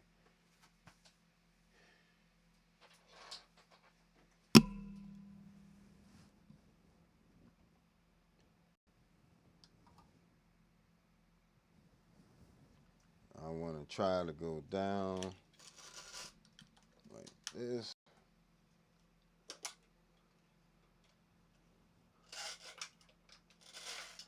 Come come up underneath here and hit this input. Bow.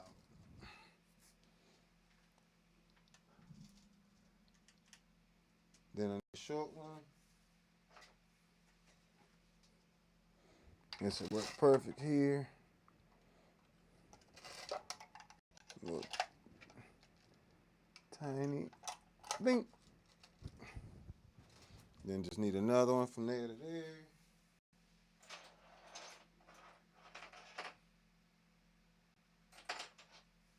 It's the smallest ones possible.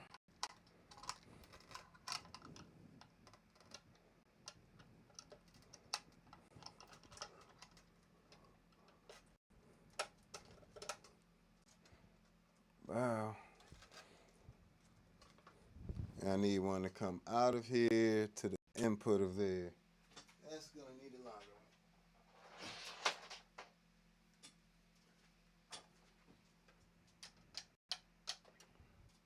Pretty much.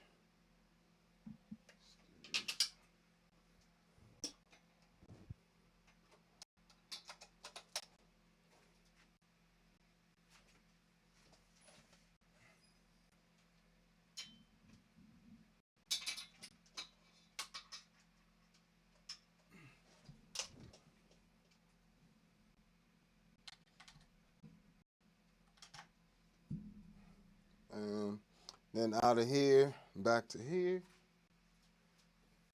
which I might.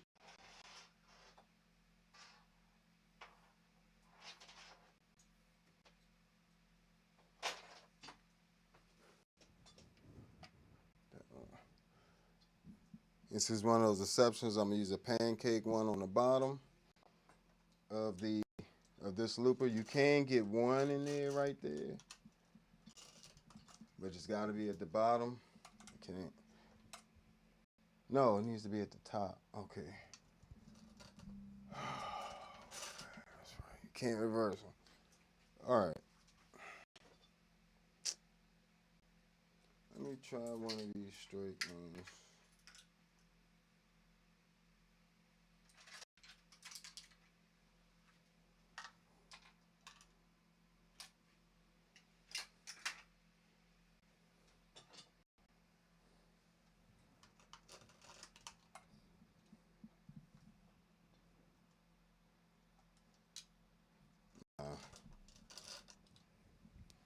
Nursery bad.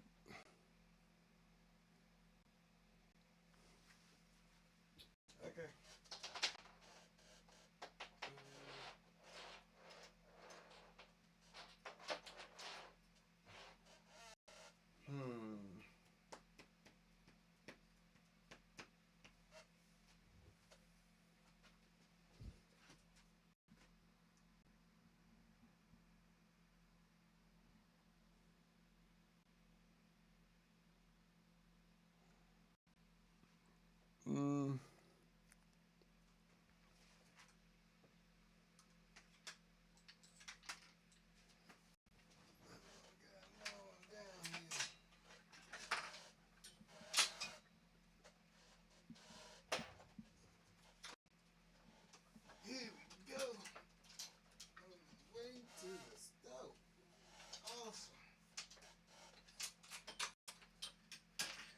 This will happen when you just build pedal boards all the time. You'll eventually find you got it lying around somewhere. Here we go.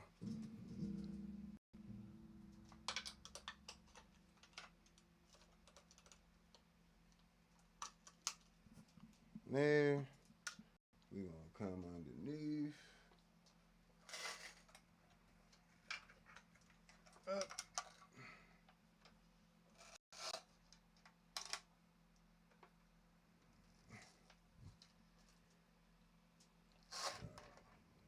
Now we, let's see.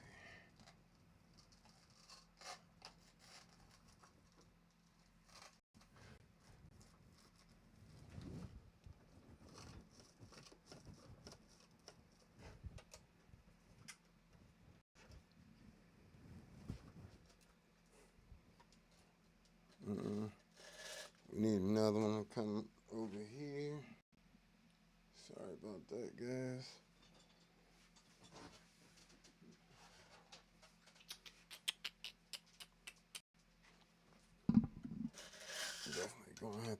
flat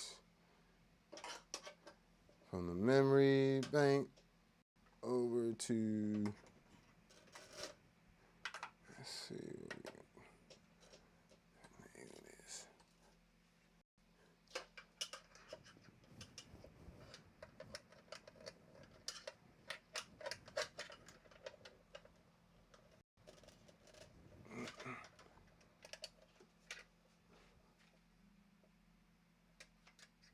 foot controller.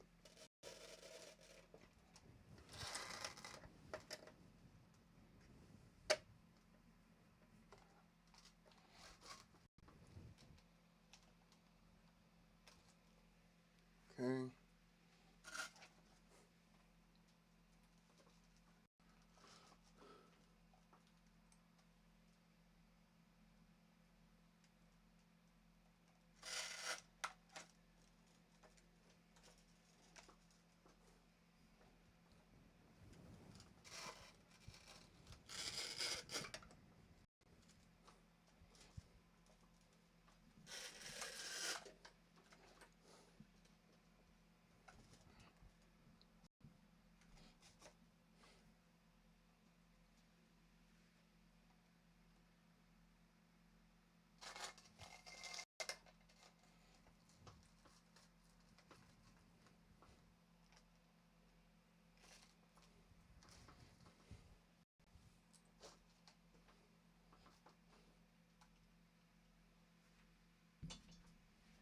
All right. Second loop complete. Third loop is just going to be to the MS-60B and back.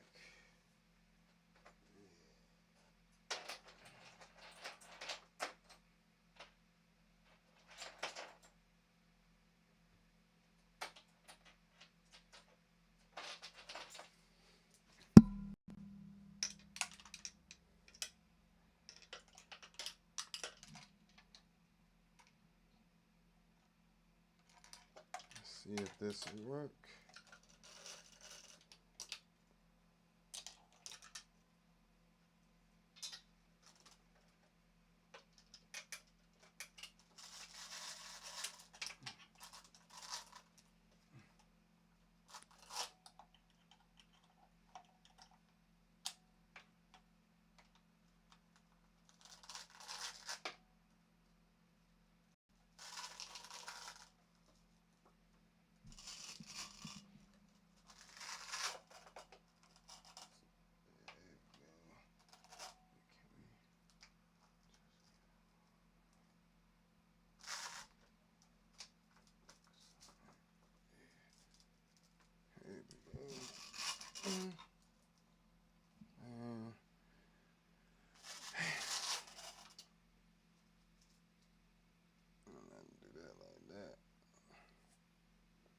And I can get one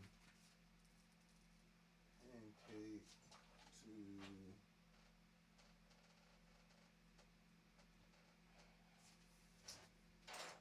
I need a pancake to right angle right there. Oh, for real.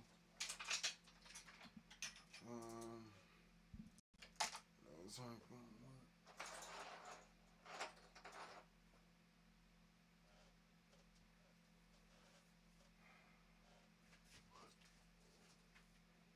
Well, I might be able to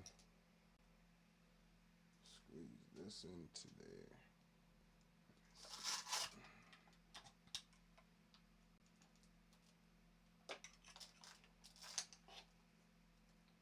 Bam. Maybe if you can curl that down like that.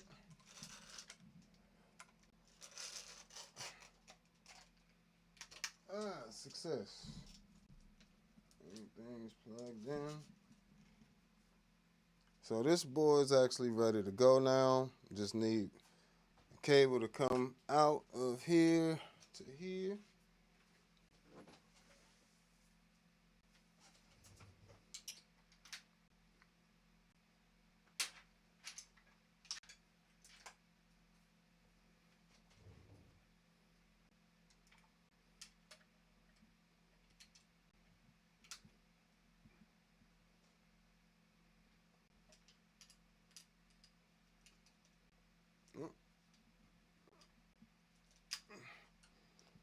So just a little cable run from there to there. All right, sheesh. Now we over here. So we need short, short, short.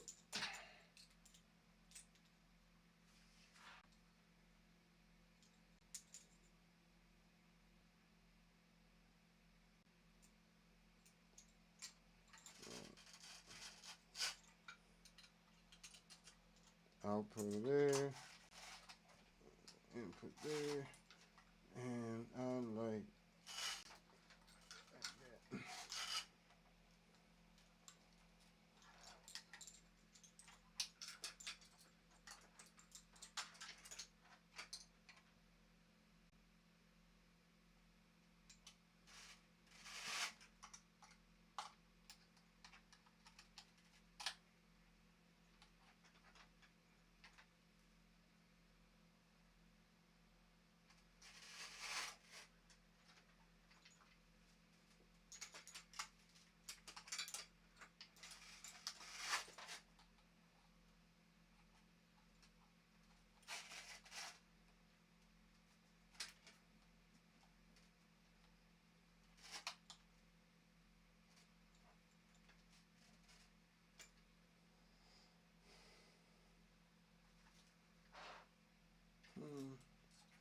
So filters hooked up there.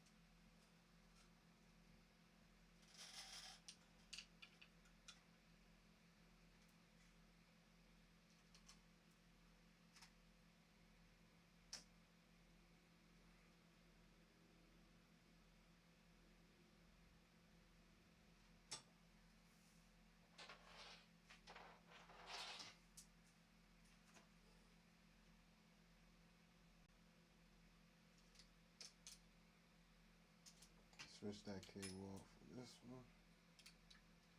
Yeah. Got a nice right angle there.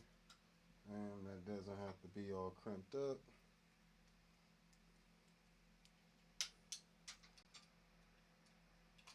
I'm just gonna send this one straight here. Let me get a shorter one.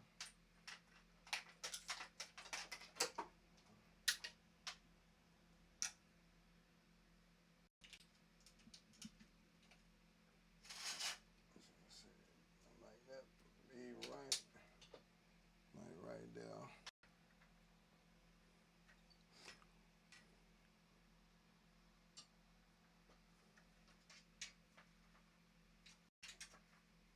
Just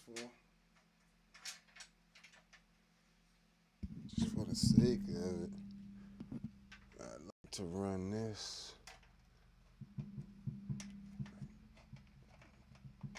like this.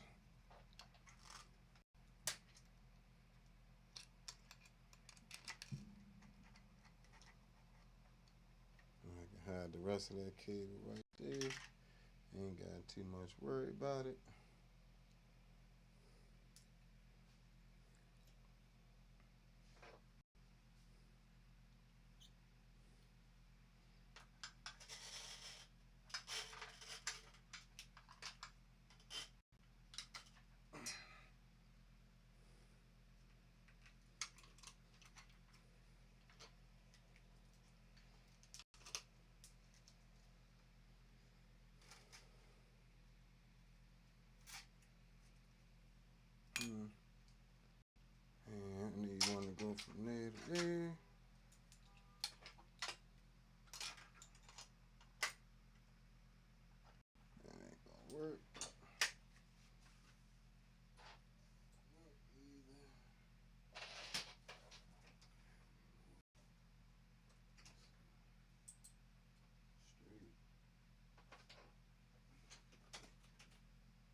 This might work.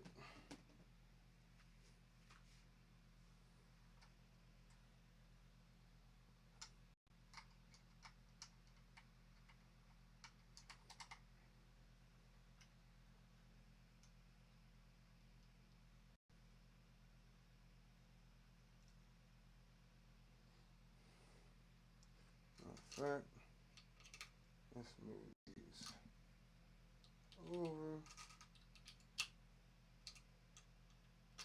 That'd be nice.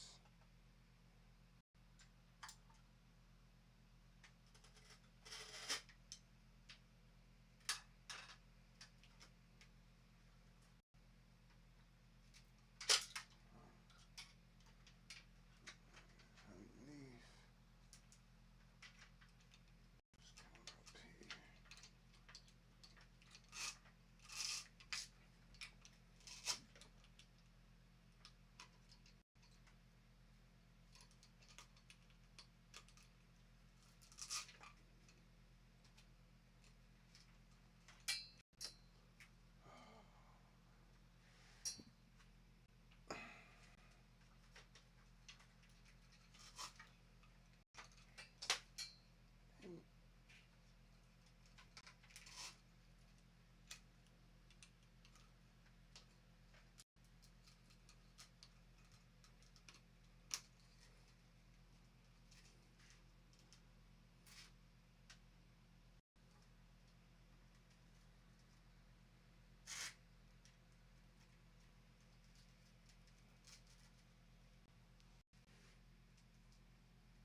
And leave this one free. That leaves space for that.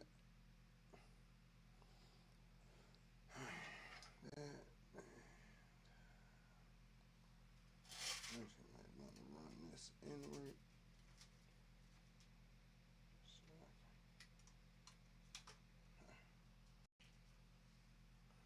Run the MIDI cables under there. All right. Making progress, making progress. So far we have, we're going to leave this loop empty. So if I want to insert anything between this pedal board and this pedal board, I can just do it right here without unhooking anything else. And also filters, layers. Then we're going to go out from the layers, from the mixer here. Well, effects loop switcher rather.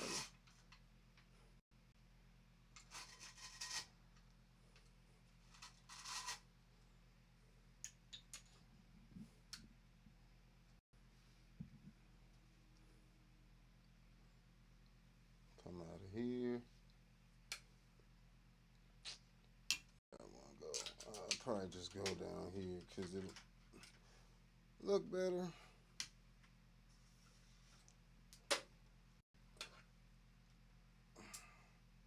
Go down here, come up, get a little opening.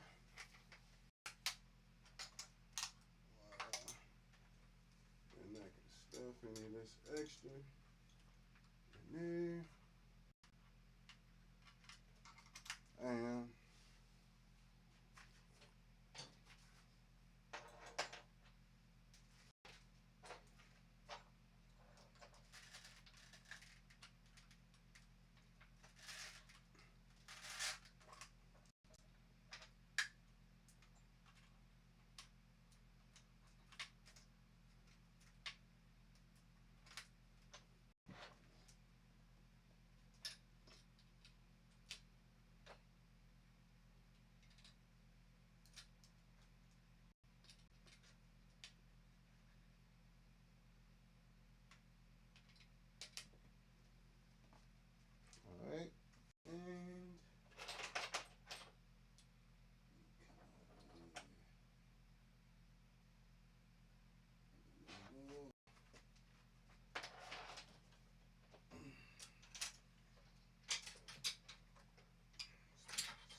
This is too long.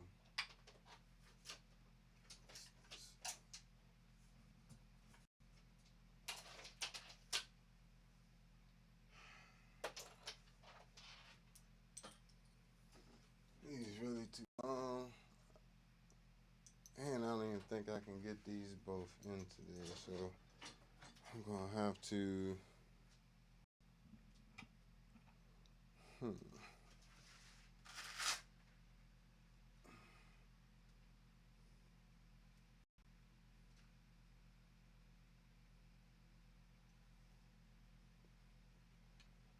can't get two of these side by side in here. Okay,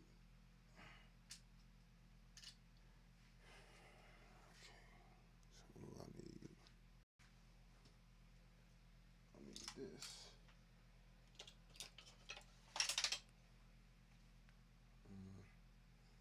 I have to swap it for a slightly longer one. And then at least, now I got at least identical cables to run stereo from there. Alright, even though I'm going to have extra cabling in here, well, it's not the end I need that. I'll have a bit of extra cabling, nothing crazy. So, take this.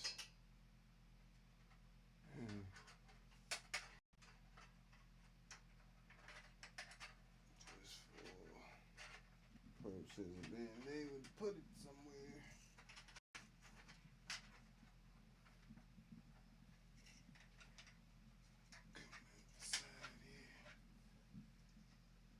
Into back into the filter.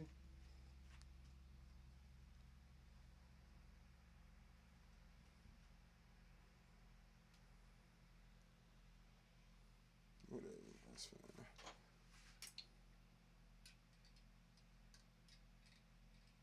This would be the left side of the HX1.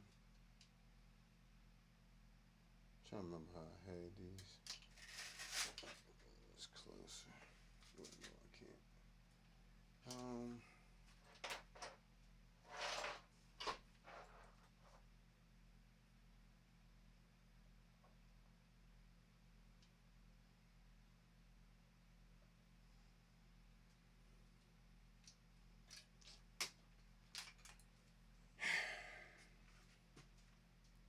It's the only thing about taking stuff apart. But these are the ones I had there before. What did I have there before? Oh, they were coming out the plethora, so it was a little closer. Ah. So why don't we just make this a little closer?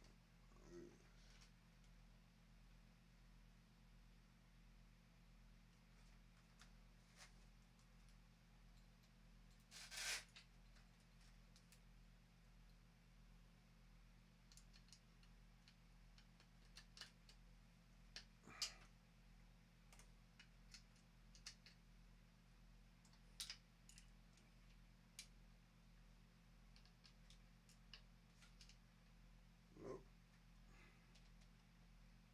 That ain't gonna work.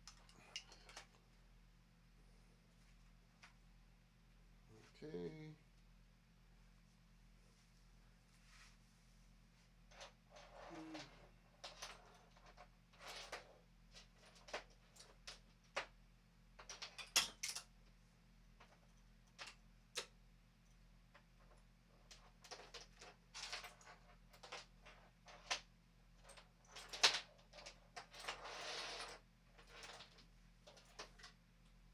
That's too long.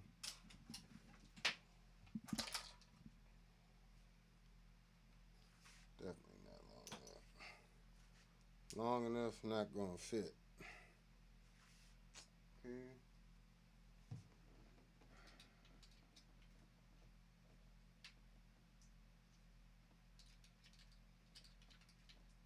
Let me get one in there.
too long.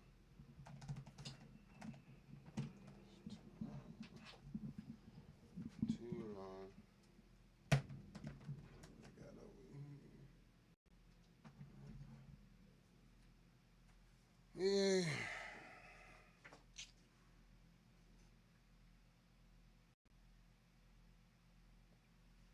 Yeah, I'll be back later on to actually play through the pedal board after I finish putting this together.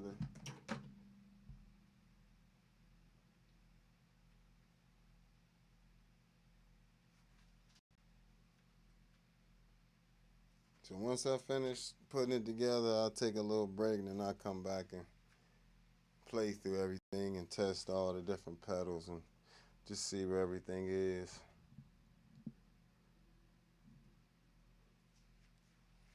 Huh. Come on, I made this difficult.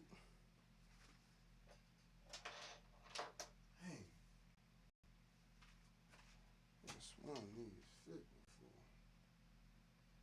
Ain't gonna fit going all the way back that way.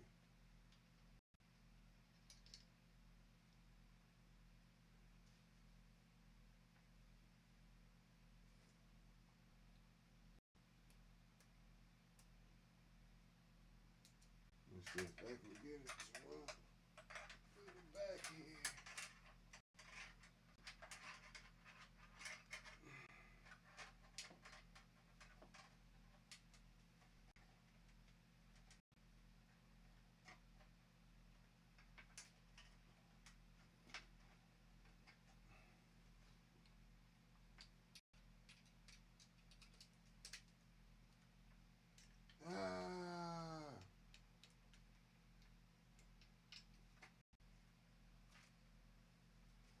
It's just a little too short.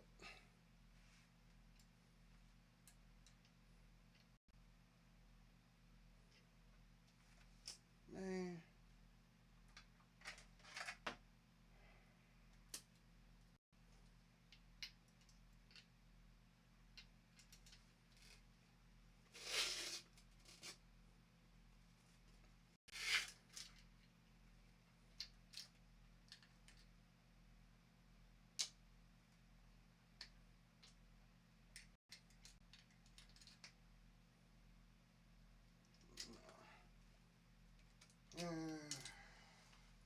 Struggles of building the pedal board sometimes. It's getting the right cable to the right area.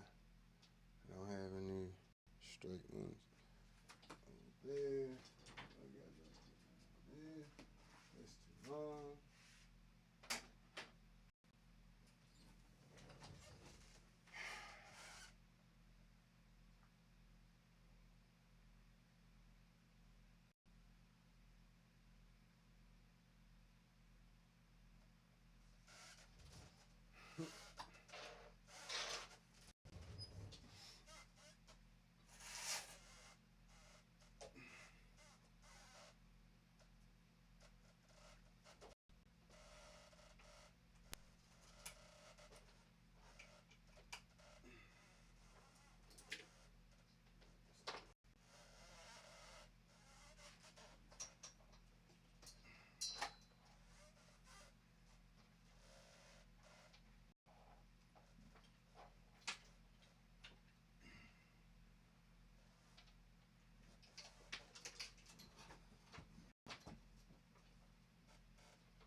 That's way too long. Sheesh. Come on. These instrument cables.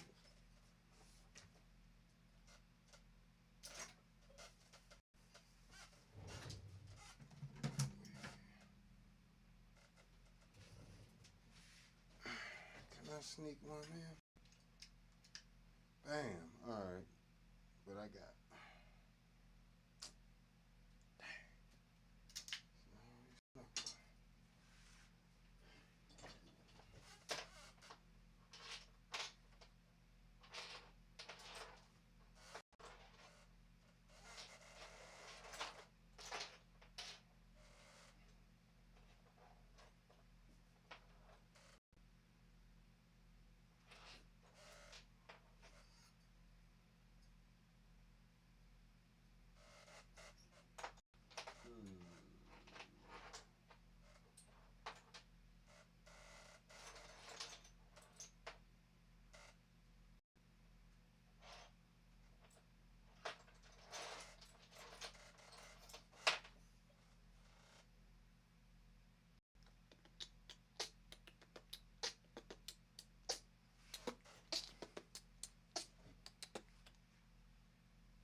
work for now till I feel like remaking the cable.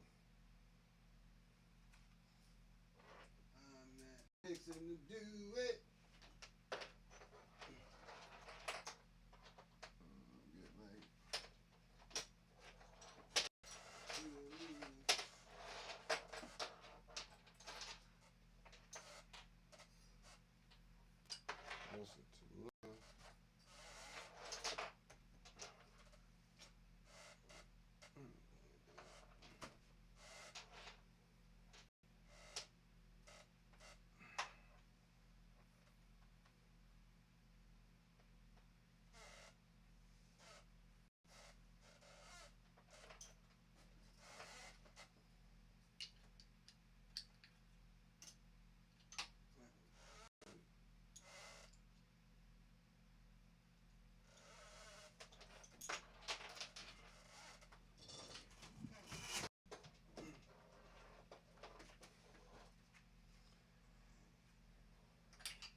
Put that there. I normally just keep this kind of like strapped up like this to the side of the board temporarily.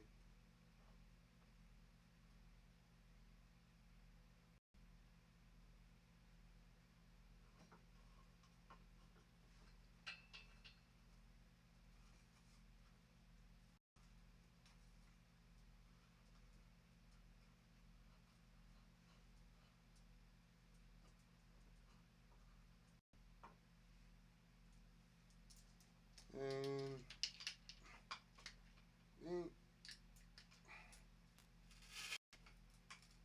this back a little to lift. There.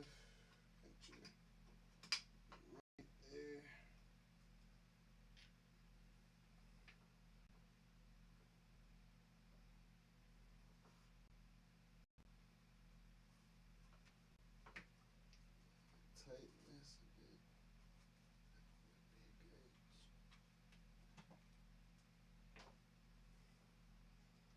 Alright, cool.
Alright. So, alright. So if I did everything correctly, I should be able to just plug in the power and go from there. Alright, let's see what we got.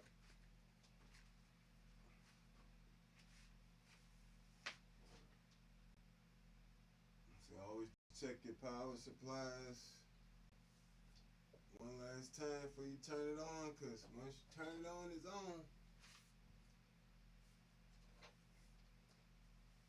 Alright. Let's get these.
Voila.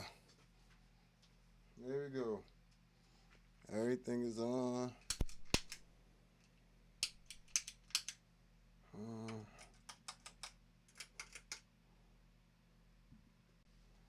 MIDI's not hooked up yet, but everything else is on, powered.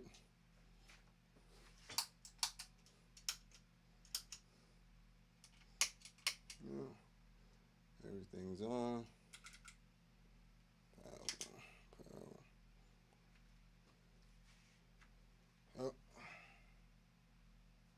Unplug the smaller board.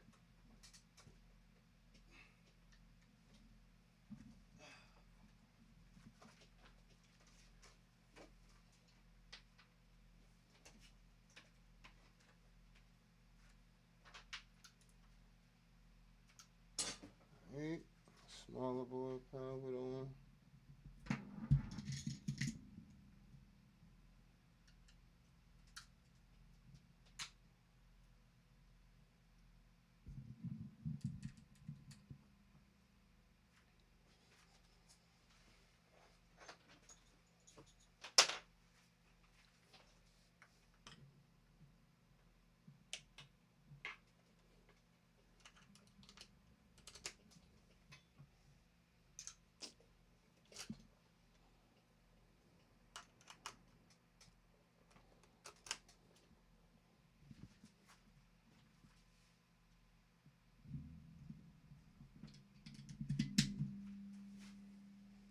Let's go.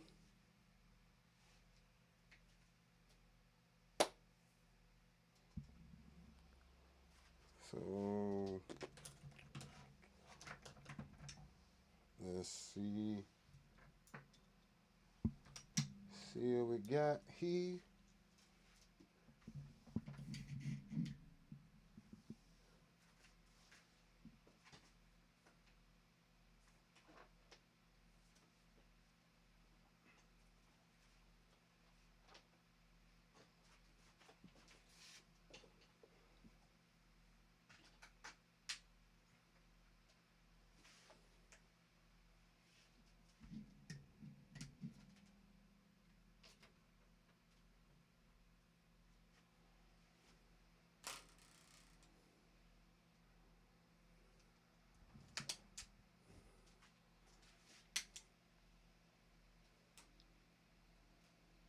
All right, let's see. Oh, that would be why.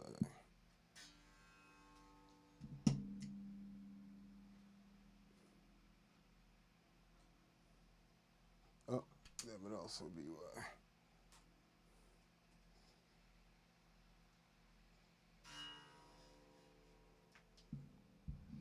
Right, let's see why we're not getting nothing.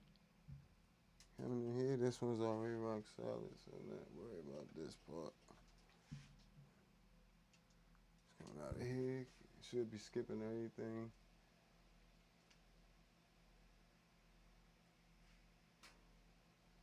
All right, let's see where we can find some signal.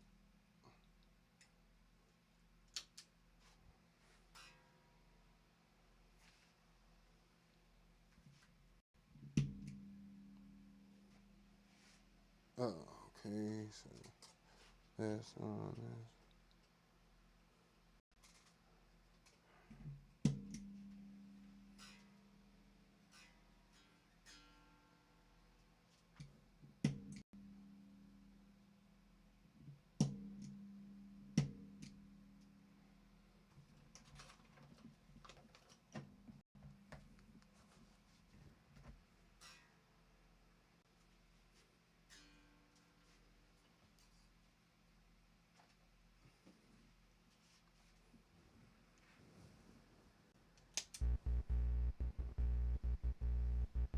Yep, getting the signal. Signal to the board.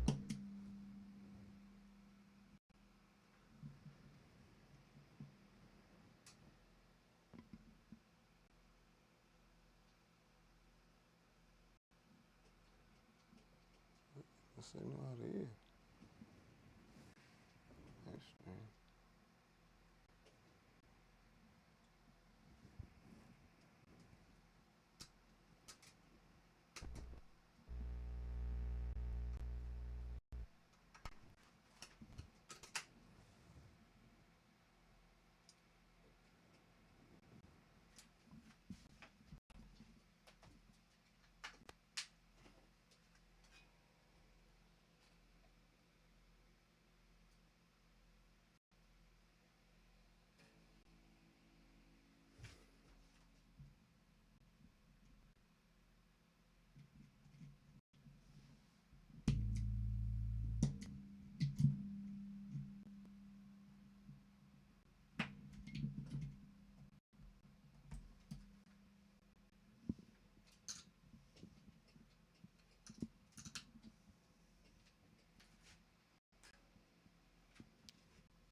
that cable.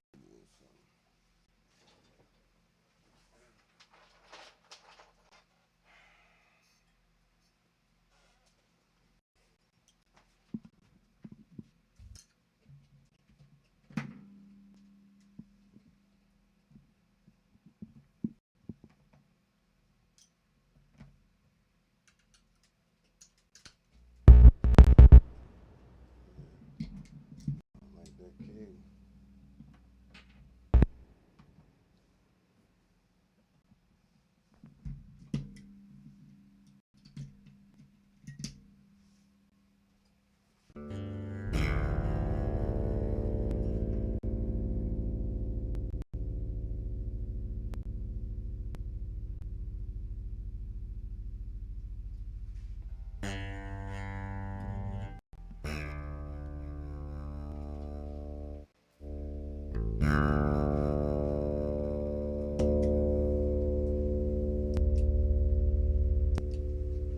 Alright, so that's this part up here.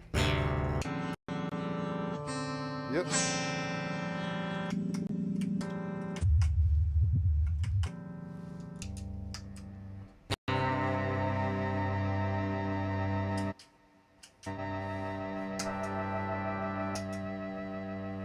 Yep.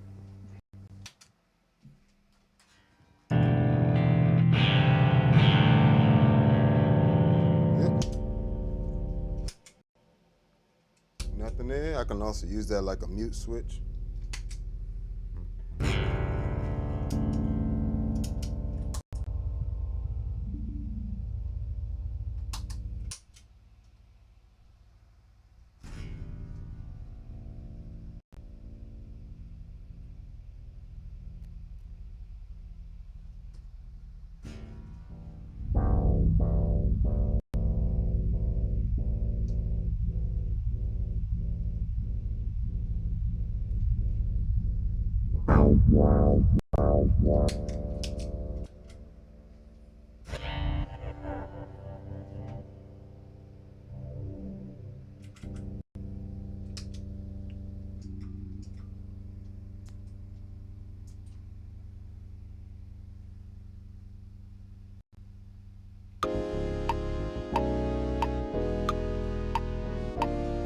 Yep, so everything's up and running.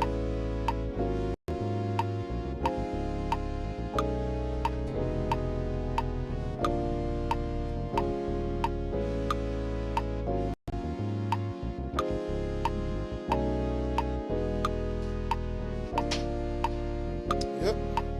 So sometimes it's just, you know, getting things together. It takes some time.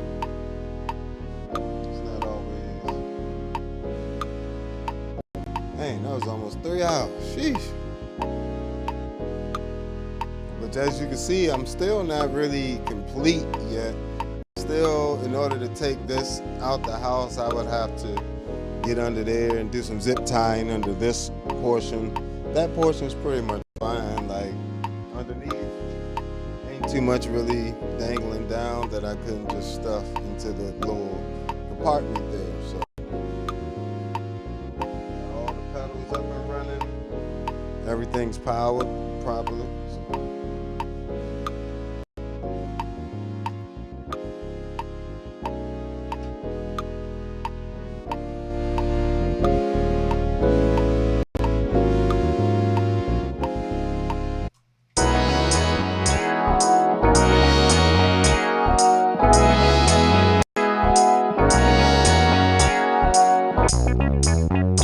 Don't forget to go get my preset packs on the Patreon. Make sure you hit that like button while you're here.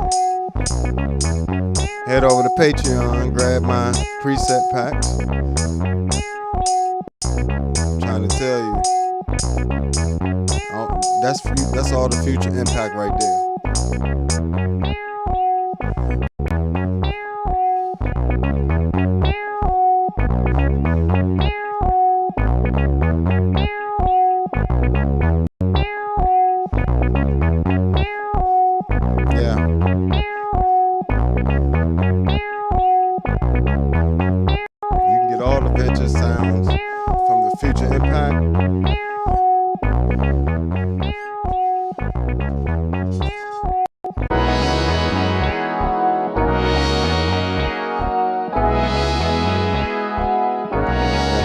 is the Enzo X. If you want those sounds, you can get that in the Enzo X pack on Patreon. So there's a Future Impact V4 pack. There's an Enzo X pack. C4 synth pack. We got a pack for the MS-70 CDR Plus, the MS-60B Plus, the Zoom B6.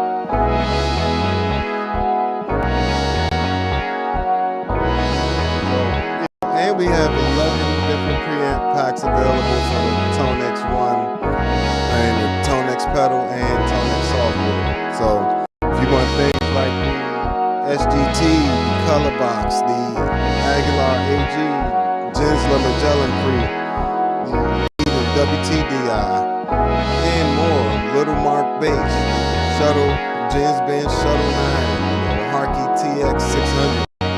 All these different sounds, you can check them out on the Patreon, including all my synth sounds, the custom ones, and the ones you're listening to now. Alright, so this has been another episode of All Bass Creations. I definitely appreciate you guys hanging out with me. Make sure you check out me on all social media at the Bass Negus, and check out my music at allbasscreations.bandcamp. Sign up for the Patreon. Make sure you subscribe, like, and